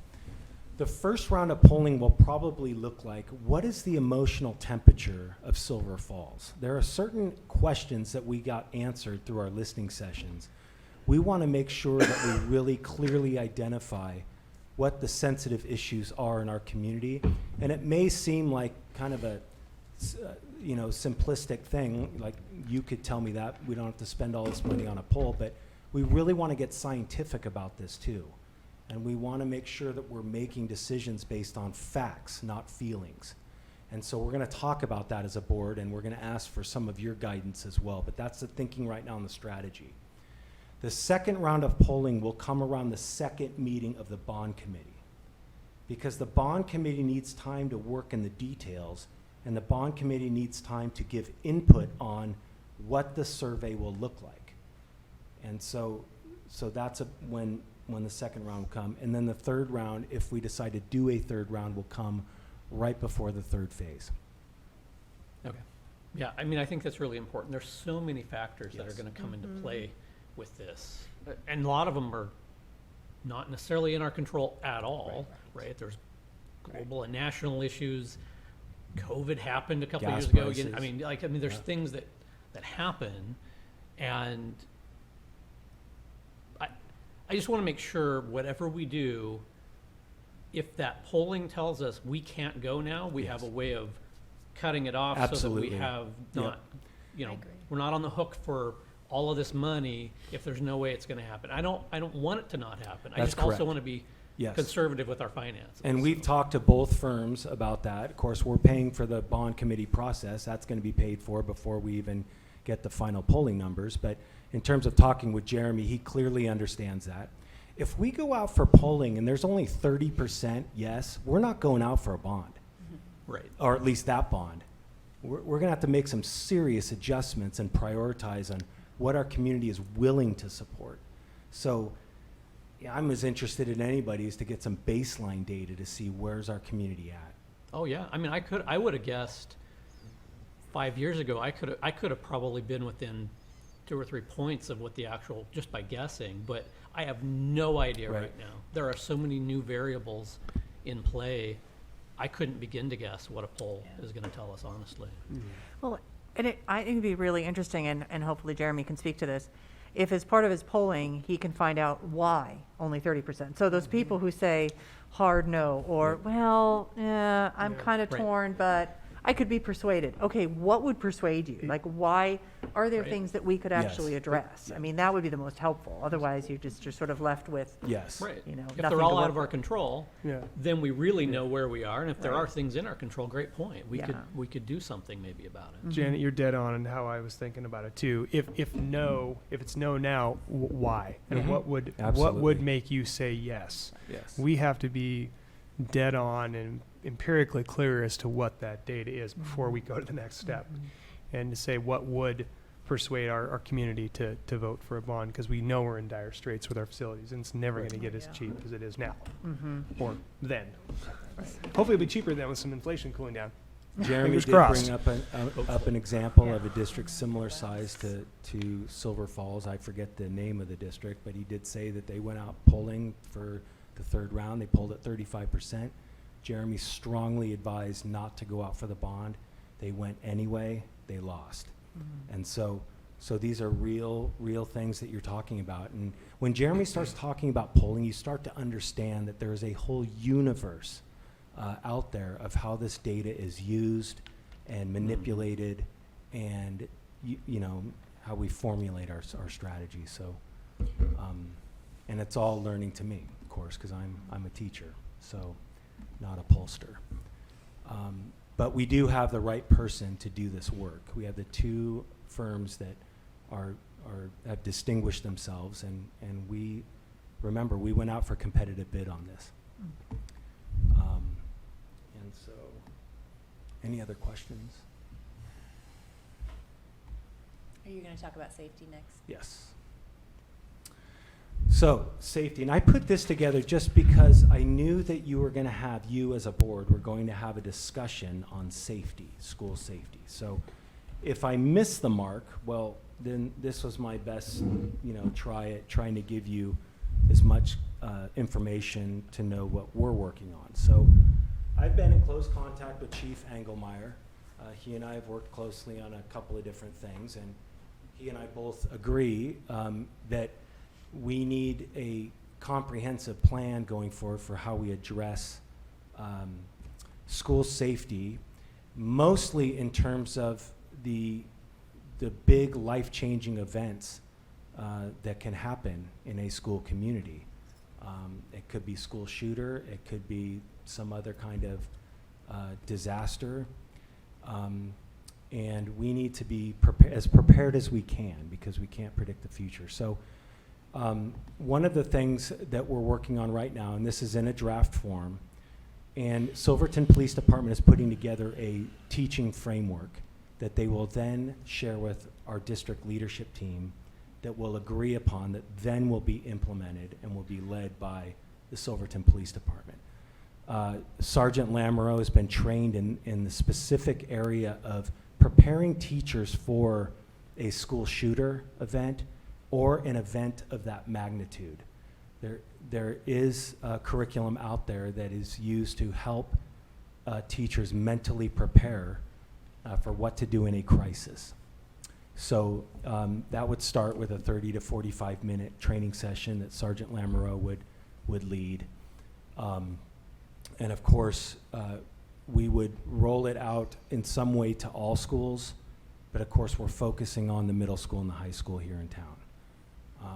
Those are our two biggest schools. And so, and also we know that there's a whole other component of mental health and other things that will require services that maybe the Silverton Police, where it wouldn't be appropriate that they take the lead on. So we also talked about, and I brought this up to Chief, about Silverton Police Department and Marion County Sheriff using our facilities for active shooter drills. I did that a lot as a principal. We made the school where I worked was used by SWAT teams, by Washington County Sheriff, and it's a great way for the law enforcement to understand the nuances of each building. And Chief and I both agree that this needs to happen at the K-8s as well. So we want to see something like that happen at Central Howell, say, or even Prattam. It would look different, but the concept would be the same. So, and that would take place in after school hours and on weekends, but they're putting that together also to share with us. And so also, I would like to see a greater presence of Silverton Police at schools' lockdown drills. And we should be doing lockdown drills at least once a year. We'd like to see that increased. But we would like to start with Silverton Police Department observing and giving feedback. So if I'm the principal of Robert Frost and we have a lockdown where the threat is on the inside of the building, what does that look like? And so what feedback can I give the principal if I'm a law enforcement where they can better their practices and be more safe? That's really huge, because in a real lockdown, nobody's going to remember anything. So we really got to focus on what are the basic things that we need to have in place. And then there's this idea of, you know, the good work that's been done to fence all of our school areas, to make all of our buildings locked. All of our facilities are locked facilities. You have to buzz the office. They have to buzz you in. I know this. Every single building I go to, I have to buzz in for that. That came as a result of Sandy Hook. And then over the years, we've gotten fencing, which has been a monumental effort to get the funding to do that. It's very expensive. So all of our K-8s are fenced as well, which is really important. We're also working on rekeying the entire high school, which is also a monumental effort, with better locks that can lock from the inside of the classroom, things like that. So there are structural things too. And there are a lot of things that can only be taken care of with a bond. So put this in perspective for you, just with the bond real quick, because for this year, this summer, we're spending $147,000 to patch the roof on the James Street side of the middle school on a building we don't even want. One teacher costs $108,000. So we've got to solve this issue as adults. It's an adult issue, not a kid issue. But will quickly become a kid issue if we don't act. And part of that is safety. Because right now, airflow, if you go into one of the James Street classrooms and take a seat in the back, Katie Ross's room, for example, I think she teaches on the James Street side. It is so hot in there. You cannot teach. You have to have that door open. How did the Uvalde shooting happen? Shooter went right through an open door. So what is the trade-off? And what are we as adults going to do? Because the reason, in my opinion, we haven't passed a bond is a lot of adult arguing about this, that, and the other thing. So we really need to be keeping that in mind also. Problems will only continue to get worse and give us the less options, not more, especially when safety is concerned. So that's my spiel on safety. Any questions on that? I wanted to ask, because someone in the audience asked about a metal detector. And I think, I hope I'm not going to misspeak on what you said, but how do we know? I mean, I know that there's always going to be the lone wolf, or something may happen unexpectedly, but if we had a metal detector, I don't even know what the cost is of that for like a high school. Well, I mean, It's astronomical, I can't. Yeah, I'd be freestyling on that Yeah. right now. But where my mind goes as an administrator is who's going to manage that? Right. So your keys go off in the metal. I mean, we're going to staff it like an airport. So we need separate staff to bring in staff to man metal detectors. I'm totally opposed to them, by the way. I feel that they really make us feel like a fortress or a prison system. And I think we can do better than just going with a metal detector. Well, and while I know there's a time and a place for them, I think what we've seen with at least a significant number of these shooting events in school buildings, they're not because somebody smuggled in a little gun. No. They're because somebody walked in with a bulletproof vest and, Kevlar vest and assault rifles, right? I mean, it's a whole different kind of thing, or at least recently. I mean, maybe The benefit that we have as a community is we're multi-generational. That's a huge plus. So kids aren't coming to us where, it's the only generation we've served. I mean, we know the vast majority of our kids have grown up here, will remain here. That's a very special thing about Silver Falls. And so we need to make sure we're using that to our advantage to really get to know kids. And that's the most important piece that you saw with the work being done up here, is the sense of belonging that we need to focus on. So this all ties together. Yeah, and that sense of belonging kind of dovetails into something, you know, when it comes to safety in these recent incidents. We have, in America, we have an angry young man problem.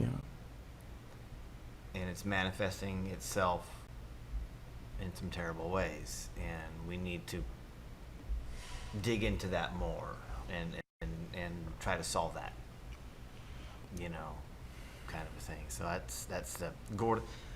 Why are young males feeling?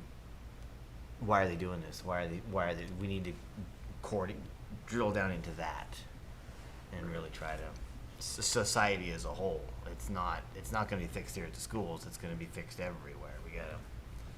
So, and you know, things like that, like the PBA, you know, that is good stuff. It's good stuff. Well, and making school relevant to those students is really important. Right. Exactly. Well, Exactly. for the recent cases, it's more about making life relevant. I mean, these people are primarily disinterested in life in general, and so they're going out with a blaze of glory, you know. In their mind, yeah. Yeah, yeah. There's a lot. There's a lot there. Yeah. What can we control? Right. Yes. Any other questions for Scott about safety? Did his presentation answer questions, or did it provoke more questions? Anything else that we want to ask about? I guess my thought is, so we have a discussion item about sort of Lori's suggestion for a topic, which I think we can flesh out sort of separate from that. But that's, how do you want to approach it, Jennifer? Do you I want just, more, if there's an information, if there's something you want from Scott, ask it now, I guess would be my preference. And I guess my thought, you know, in terms of next steps is, I kind of envision Chief and I coming to making a presentation to you as a board. Once he shared with us the thinking of his department, and our district leadership has given their input, and we come up with a plan that's reasonable and viable with all the different things going on.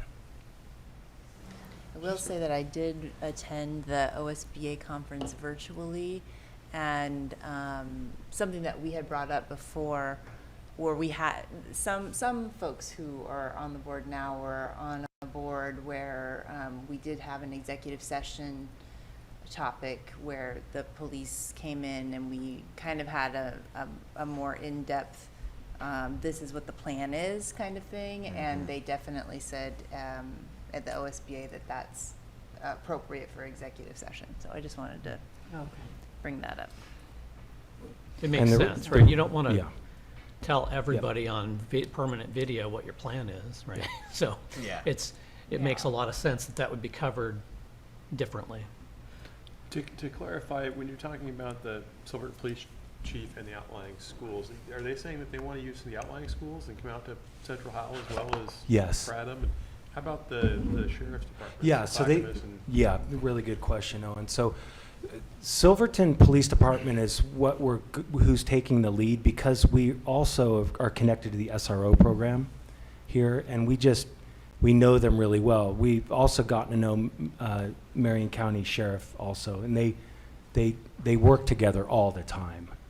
They talk together, their information systems intertwine, and so I think there will be some collaboration there as well. And we have a bunch of sheriffs that live in our town, too. That's right. Yeah. In fact, one sheriff in particular, Butte Creek, was an incredibly helpful resource to me, a parent, Butte Creek, whose name I got during an event, and was very helpful.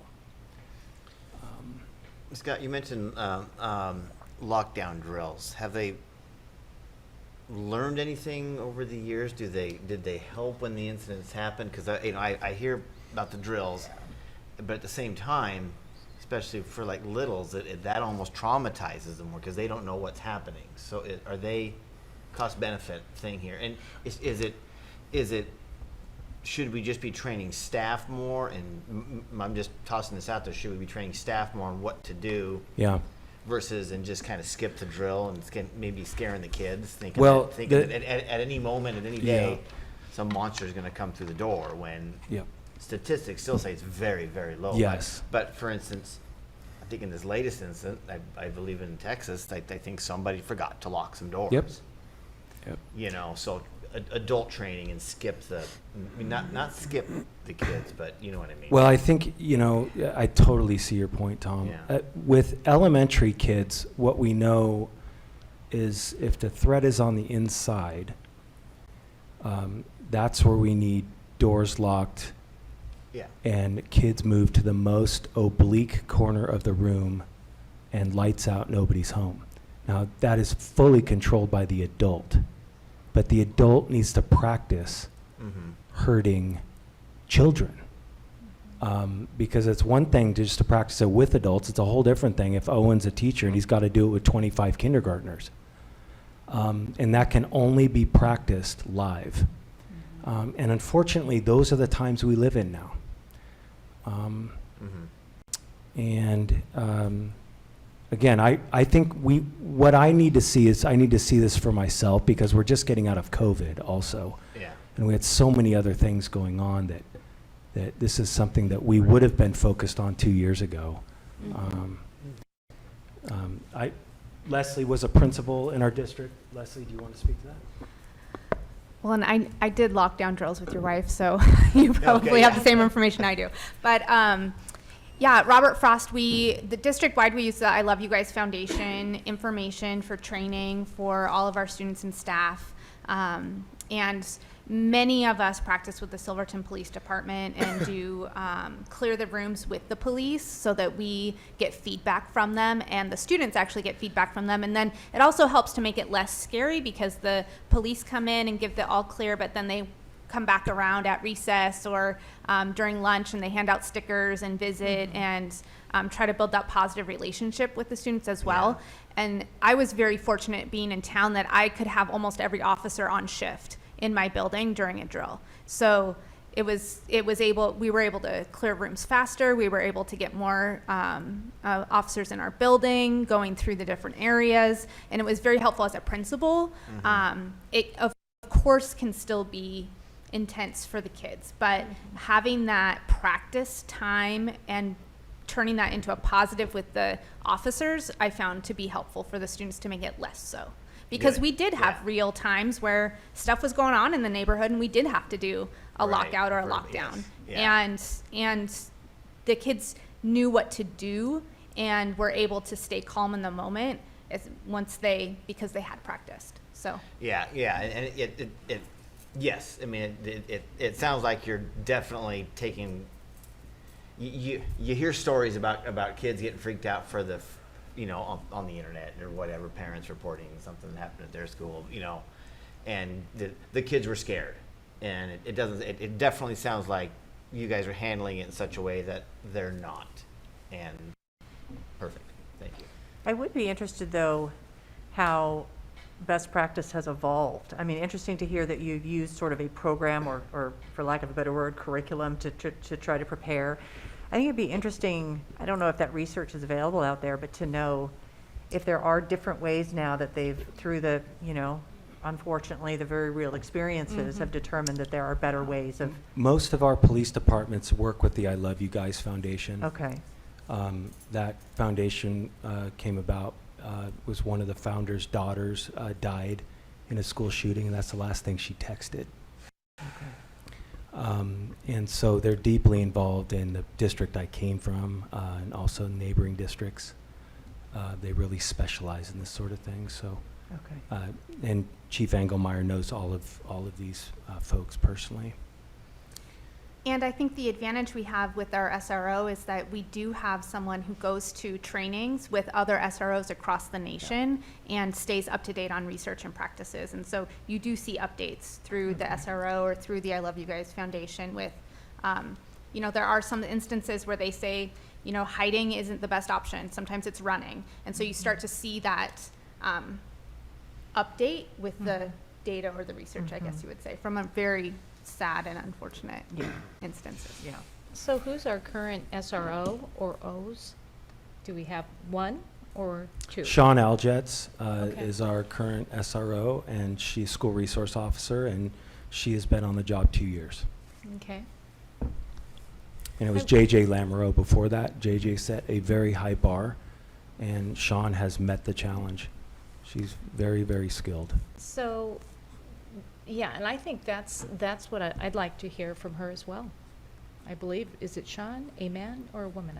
Woman. Woman. So I'd like to hear from her as well. And, you know, what does that look like, such as the situation that we had a few months ago? How long did it take for her to arrive? How long? Because we have one, but I know that we have the police behind us. I mean, we've got rural schools. How long does it take? And Yeah. that's something that I've always wondered. I'd like that addressed too. It's a concern. Really interesting thing to me is how many law enforcement live in our community and how close they are to each K-8. Yeah. So I think that the response time is a lot less than one would think. And we learned that with one of our schools this past year. Any other questions?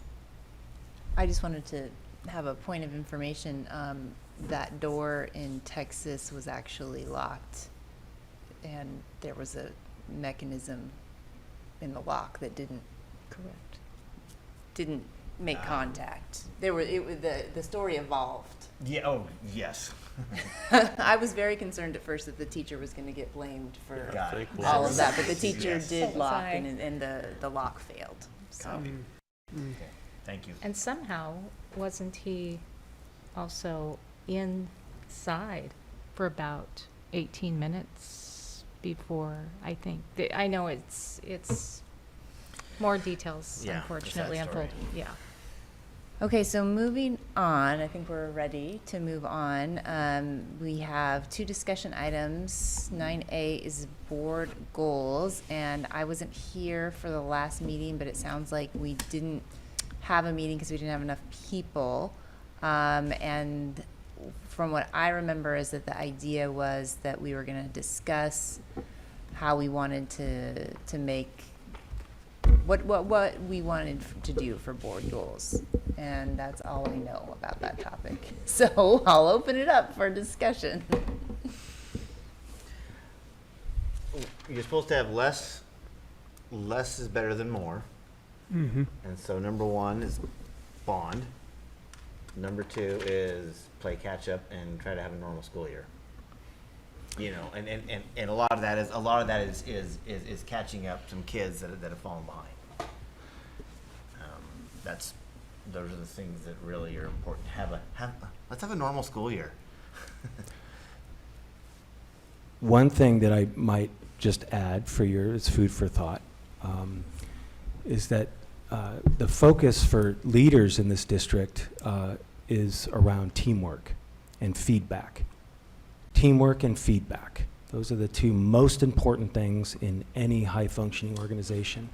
And that will be the difference maker in whether or not we pass a bond, whether or not we get 100% of our kids across the finish line. It will all come down to those 2 factors, how we work together. And so part of the work sessions, and I'll be working with Erin and Jennifer on this going forward, but we will designate part of the work sessions for actually doing a book read. And it's the book I'm sending to you. We will be working through it this coming school year. That'll be my time with you. And it will be on how we work as a team and what are the dynamics we need to focus on.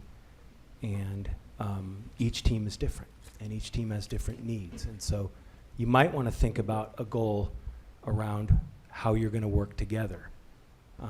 That will be the only way that we will be successful in the initiatives that we have before us. So just food for thought. Yeah, I'd like to expand on that. Thank you, Scott. That was a great segue for a point I wanted to make. I think part of what will be important as we all work together to get this bond passed is that there is trust among us and that there's a sense that all viewpoints are respected and given appropriate time to be discussed and deliberated. And you know, guys, is that I've mentioned this a little bit before. But I think one of the goals that we might set for ourselves is to say, how do we value the process of building consensus, even if unanimous agreement isn't the end result, that the process of going through that to find out why, you know, to sort of go through, why does this bother you? What could we do? Is there a way that we can make this more comfortable for you so that you could support it? And again, it's not, we don't necessarily come to agreement based on that process, but I think just the value of that, dialogue, what it demonstrates to our community is that their perspectives are also heard. Because even if you have a minority of members, of board members, we have to remember, regardless of what side of the issue they fall on, that they represent half of our community. Our community is just about split down the middle in terms of its political leanings. And so even if you have a minority voice on the board that might be easy to sort of, you know, I don't want to say dismiss because that seems pejorative, but it could be easy for us just to sort of roll through things. And I think what that does then is alienates half of our community because they see that their voices and their perspectives aren't represented. So the extent to which we can at least model that dialogue and get into the weeds of those difficult conversations, regardless of how the vote ends up at the end, I think will be valuable in building that trust with our community too, and having them see, oh, I see, I have someone who's talking about the things that I'm worried about, talking about the things that concern me on the board, regardless of where they are, you know, on an issue. I just think it's something that we can kind of practice. I think we've done reasonably well, so it's not, I don't think we've really failed at it. I think, but it's just good to keep in our minds. Yeah, want to respond? Yeah, it's it's like I have to hit my own pause button to organize what I'm going to say. Yeah, there's a lot of times when we talk about teamwork and what have you, but also we represent constituents. And when things come in of concern, I believe in that reasonable dialogue. Listening is one aspect of it, but what is actionable? What can change? What can we prevent? I mean, I have to say, this last year, all of us board members we've seen an exodus. Let's talk about it, right? Some of it we can openly, some of it we can simply acknowledge, depending on what our role is. But I want to be able to talk about it and feel like I'm not going to be chastised because of some agreement or a disagreement that goes on, right? And quite frankly, I am very concerned right now for our district, and reading all the emails that have come in that haven't been so happy, right? I see this and it's very good. What we're discussing is good, but there's that other side that deeply concerns me. And they're constituents. And so that's where I desire to see what are we going to do different to acknowledge that, because some of the letters or emails rather that I've read, it's heartbreaking. I hate to see people so unhappy when they feel like they've done something so good. And we have to acknowledge all of our volunteers and our teachers and our administrators and what they've given. And I think that's worth talking about sometime, because right now my heart's pretty heavy with it. And but going back to what you said, Janet, because I just rambled, we should feel comfortable discussing those things and what it looks like. I mean, people have souls, they're human beings, and I just don't want to feel like they're dismissed. Lori, I appreciate you sharing that, and I agree with you. We need to really make sure that we're addressing, all those concerns that come through our district. I just would like to understand better, because I do want to make sure we're not missing anything. Right. Maybe if you could share from your perspective, 1, 2, 3 things maybe on the top of your mind that in your taking all the stuff in that we get from the public, maybe your top couple concerns based on some of those emails or feedback you've received, and you said you're concerned for our district. Maybe Well, if I you could share think- that really, I would help me a ton. I think it's the same emails that all of us have received as a board. That's the only reason why I'm mentioning it. I wouldn't mention it outside of that, because that's not, all of us have received emails that I think have been very distressing. And although we may not be the ones with our hands in it, we're still reading things that are very sad and very disheartening. So that one has been tough for me, and I don't know, I guess in some ways it would be nice to know if there were exiting interviews or things of that nature, so we understand, because sometimes things come up in life and we don't know those things. But I know what I've read as a board member, and without getting into specifics, because I don't think that would be good, there's just been a lot of emails to the board that are heavy. And so I am concerned. So I guess procedural side of me is gonna pop out here. How Oh, does sure. any of this translate into a board goal, right? So we're talking about board goals. Right. But that's not to dismiss anything that's being said. They're all valuable thoughts.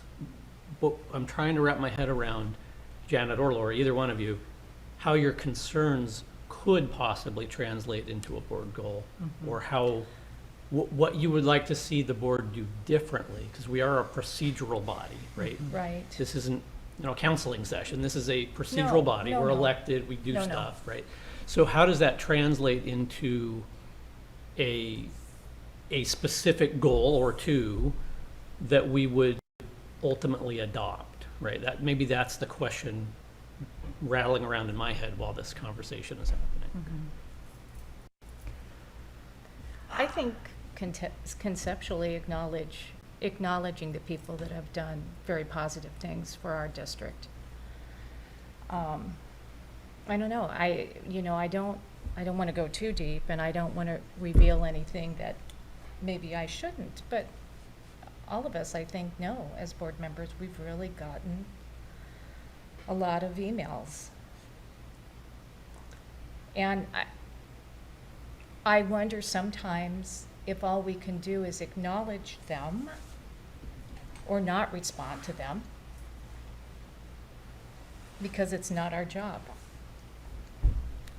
Well, I think in many cases it's Yeah. not, right? Mhm. And then I think also What we it- get, if we get a Go ahead. really compelling email from one person, that is compelling, but you have to remember there's thousands and thousands of constituents in our district, right? So an email isn't necessarily reflective. Even 20 emails may or may not be reflective, right? It just depends on the, I'm just floating that out there. I think we have to be careful. Perhaps I've gotten emotional about it. Perhaps I'm taking it too much to heart in some ways. Yeah, I've just been pretty heartbroken. And I don't know how, if the board can be a part of a better solution for easing that. So it takes the edge off things. That's all I'm trying to say. I like what Jonathan had to say is taking that feedback, how do we craft a goal that fits, to help address that? I think we need to really focus on the procedural nature of what we have here, taking that feedback, but then putting it, incorporating it into a goal. So I'm all ears and figuring from anybody on how we can incorporate that into a goal. Is it something along the lines of how do you build trust in a divided culture? Absolutely. District you. culture, something like that? And that would be the Because first building that's what block I'm of any feeling is team. division. What's that? That would be the first building block of any team, would be Yeah. trust. Yeah. And I think that's what I'm feeling is the division. Thank you for Yeah, that, yeah. Tom. And I'm feeling that division when I read that in my emails. As a board member, we all get them. You're all CC'd. How do we rebuild that? How do we take the steps of not only reflecting trust, but to truly embrace and be a part of the whole process? Because I'm just feeling like Janet mentioned it's 50-50. Mhm. And that's what concerns me. It's one thing to talk about it like we are, but I would like to see us work harder as a board to somehow to make our community feel appreciated, feel acknowledged, and to really bring them into this, because we do have a bond ahead of us. Right. And that's where my, And I that's think- where my concerns are. That's what I'm trying to say. And I think in answer to your question, Jonathan, which is a good one, how do we make this actionable? Like, how do we take these, Right. you know, very real, but really weighty kinds of realities and say, well, what can we do as a board? Mhm. And I think maybe there are just some things we can think through that I wouldn't say we could do it tonight. No. But think through about our No. own communication. So whether it's communication from our executive team back to Right. the board, whether it's I mean, Scott does a fantastic job keeping us updated. Yeah, that's not a problem. You know, how do we communicate as a board to, again, reflect the diversity of those opinions Mhm. and model that dialogue, which I will say, on some really difficult issues, I think we've done pretty well. You know, I think, I was talking to someone the other day and they sort of went, oh, school board, oh, wow, you know, that's gotta be rough, and how's it going? And I said, well, our board has actually done reasonably well through some really difficult things, because I think it's been an intention of ours to say, we Yeah. will maintain civility. We will maintain respect for one another as colleagues, even though we may disagree on issues. Right. And so I think it's just more of that same intention, but because we've got this huge lift in front of us in terms of the bond, we might just have to be, you know, say it, then say that we said it, and then explain why we said it, kind of thing, that we, you know, and I don't know I how think it's often that people are gonna be tuning in, but, I don't know. you know, maybe there's But just a way that we can make that- that more, transparent. I would say more transparency in that way, and the civility component that we just not exercise among ourselves, Mm-hmm. but for those like yourself who attend, and for those that truly care about the district and give it their time. Mhm. And so I don't know if that even falls under the board, if it's a policy, if it's something, but I think we need to consider that, and especially after this tumultuous year, which has been one thing after another. For everybody, and I'm talking nationwide, I'm not talking just about the district themselves. Owen and I haven't had a chance to weigh in on board goals. You want to go first? No. All right. My mind is actually just totally focused on this conversation that we've been having for the last 10 minutes, and yeah, it's just frankly wondering how to address that at the moment. But so Well, the ideas that Janet mentioned about talking about consensus without unanimity, right? Is that the word, unanimity? I'm interested in learning more and what that might look like, and I think if there's something that could work for a goal that included trust around that topic, I think that is really good. One of the other things I've been thinking about, just in terms of processes, is our process. Like at the end of some meetings, you have like a process observer, and you talk about what went well, what could we work on next time. Like, I wonder if that's something that would be good for our board, or would it be overkill? I don't know. But I guess I'm interested. I don't have ideas because I'm not as into the topic as you are, Janet, but I guess I would like to hear more. Mm-hmm. Sounds good. Well, I could certainly look into see if there are any tools that, you know, that feel a little bit more tangible for us, that we might decide to sort of try out and say, okay, next time we have a dialogue on an issue, maybe we have a different way of engaging. A protocol. Yeah, I mean, I can take a look and see if there's anything out there. I think it goes a long way just to be mindful of it. And just to be mindful of, you know, how we have those conversations, and, yeah, that's a lot right there. Agree, and I think that, you know, part of my motivation for agreeing to be the chair is about the idea of preserving democracy, and making sure that we're having good conversations that use logic and facts and reasoning. I think it's really important right now for us.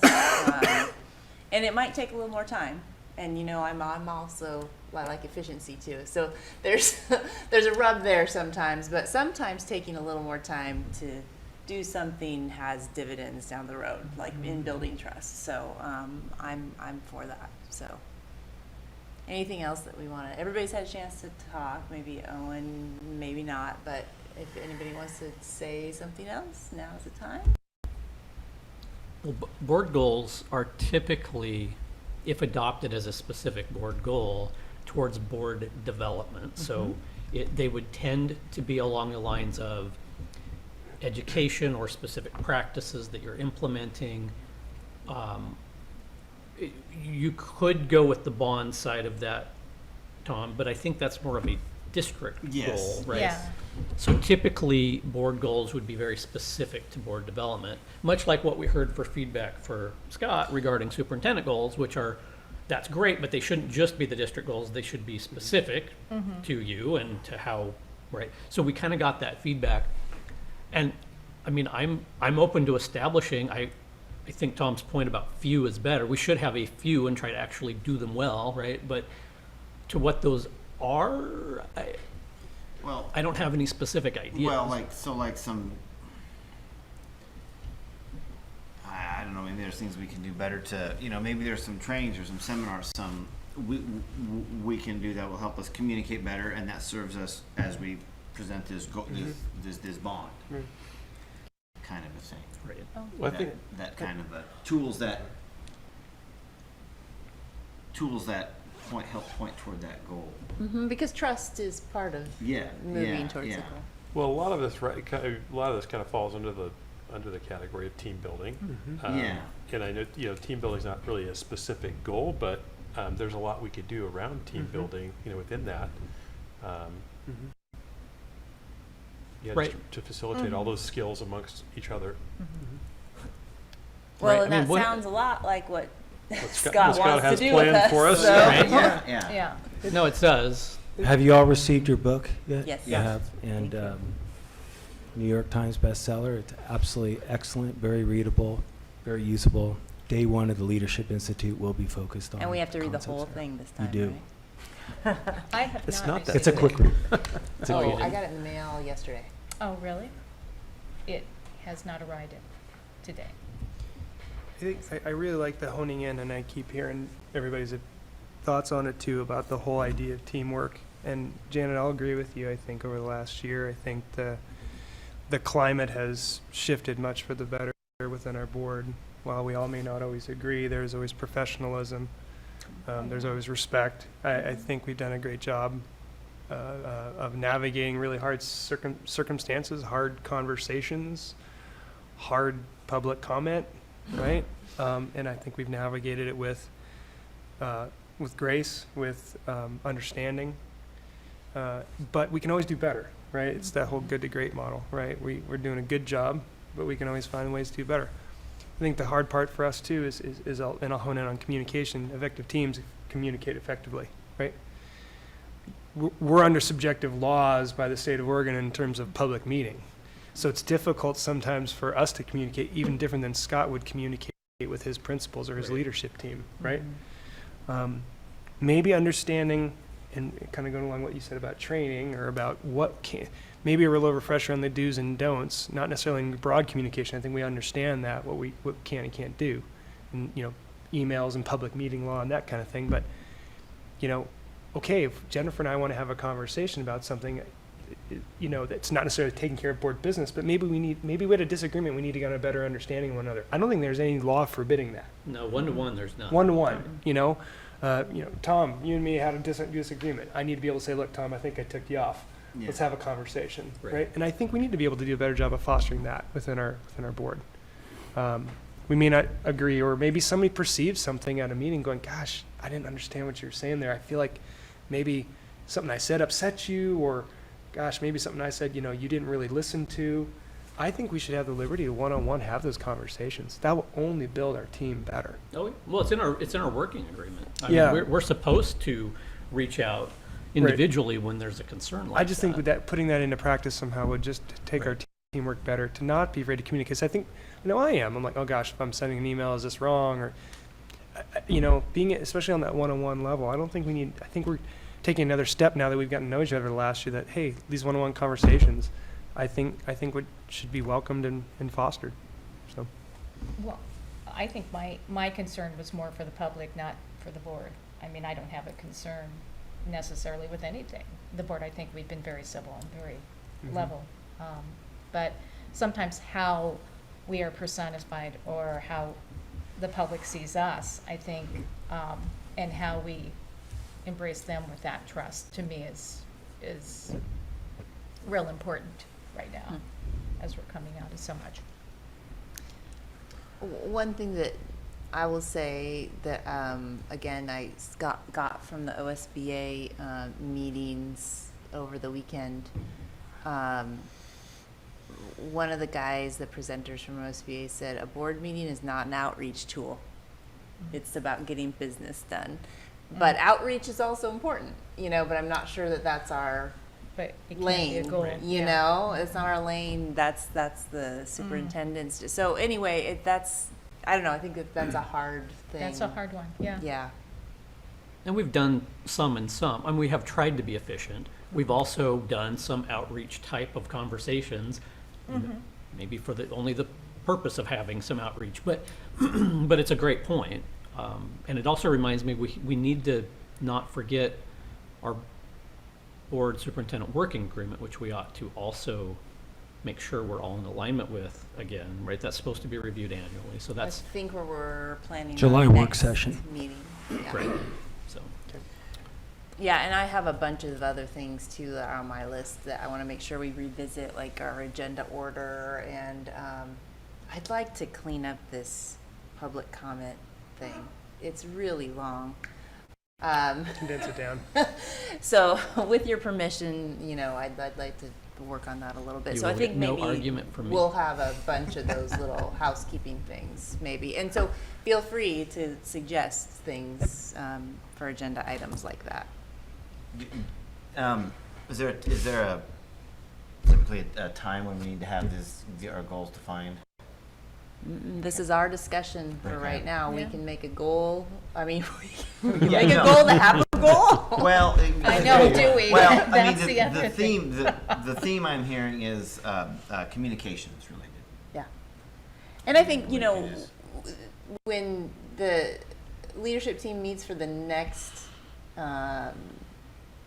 Work session. agenda planning session, maybe we can do a little more pre-talking, and then we might have something more to present to you, like Yeah, yeah. this is what Scott's thinking, do you think this will work? Yeah. Or how can, you know, or we can, you know, it's up to us.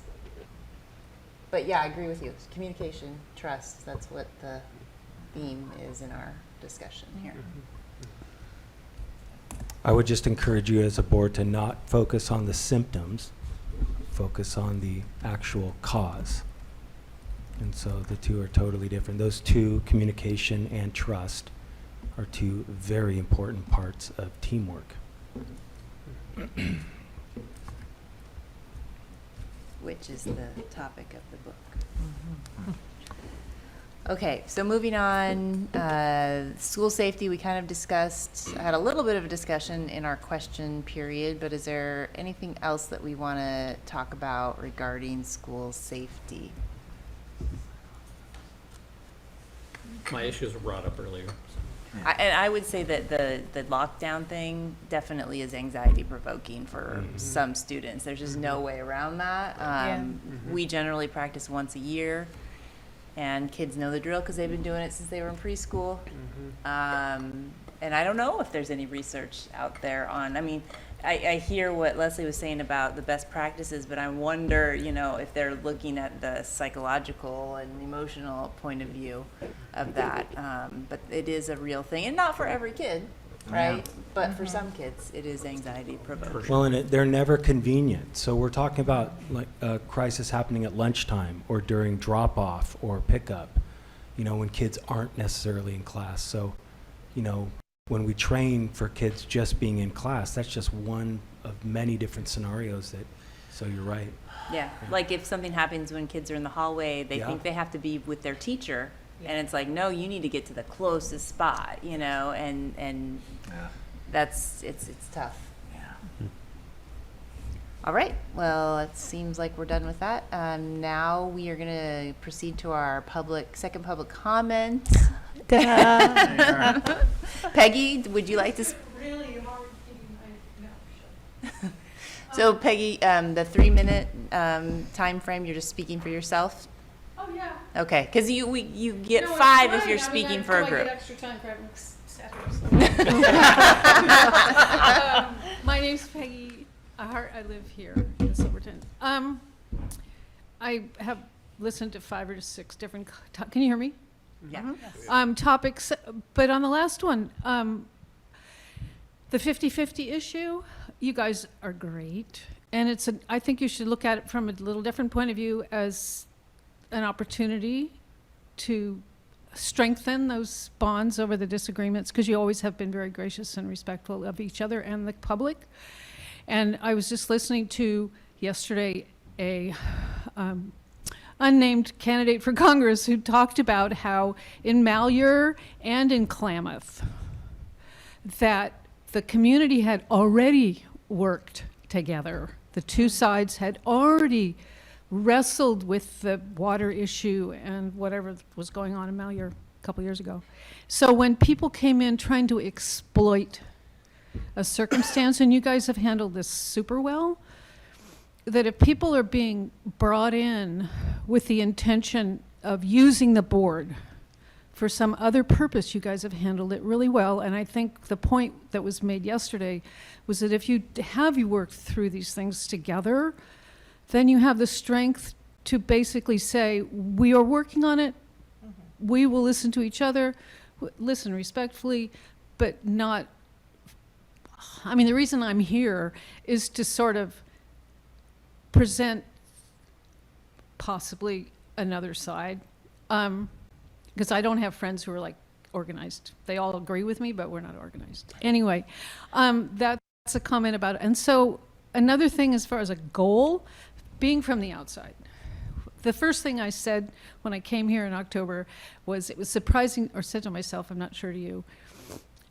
now I'm sort of speaking languages, I was surprised to how everything is sort of treated from 30,000 feet when you're talking about evidence-based.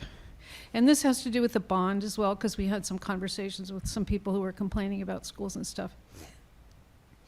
That maybe as another pole, where you have your evidence base, and I think that part of the teacher quitting issue from people I've talked to, and people who've been teachers, that should be considered a profession and respected.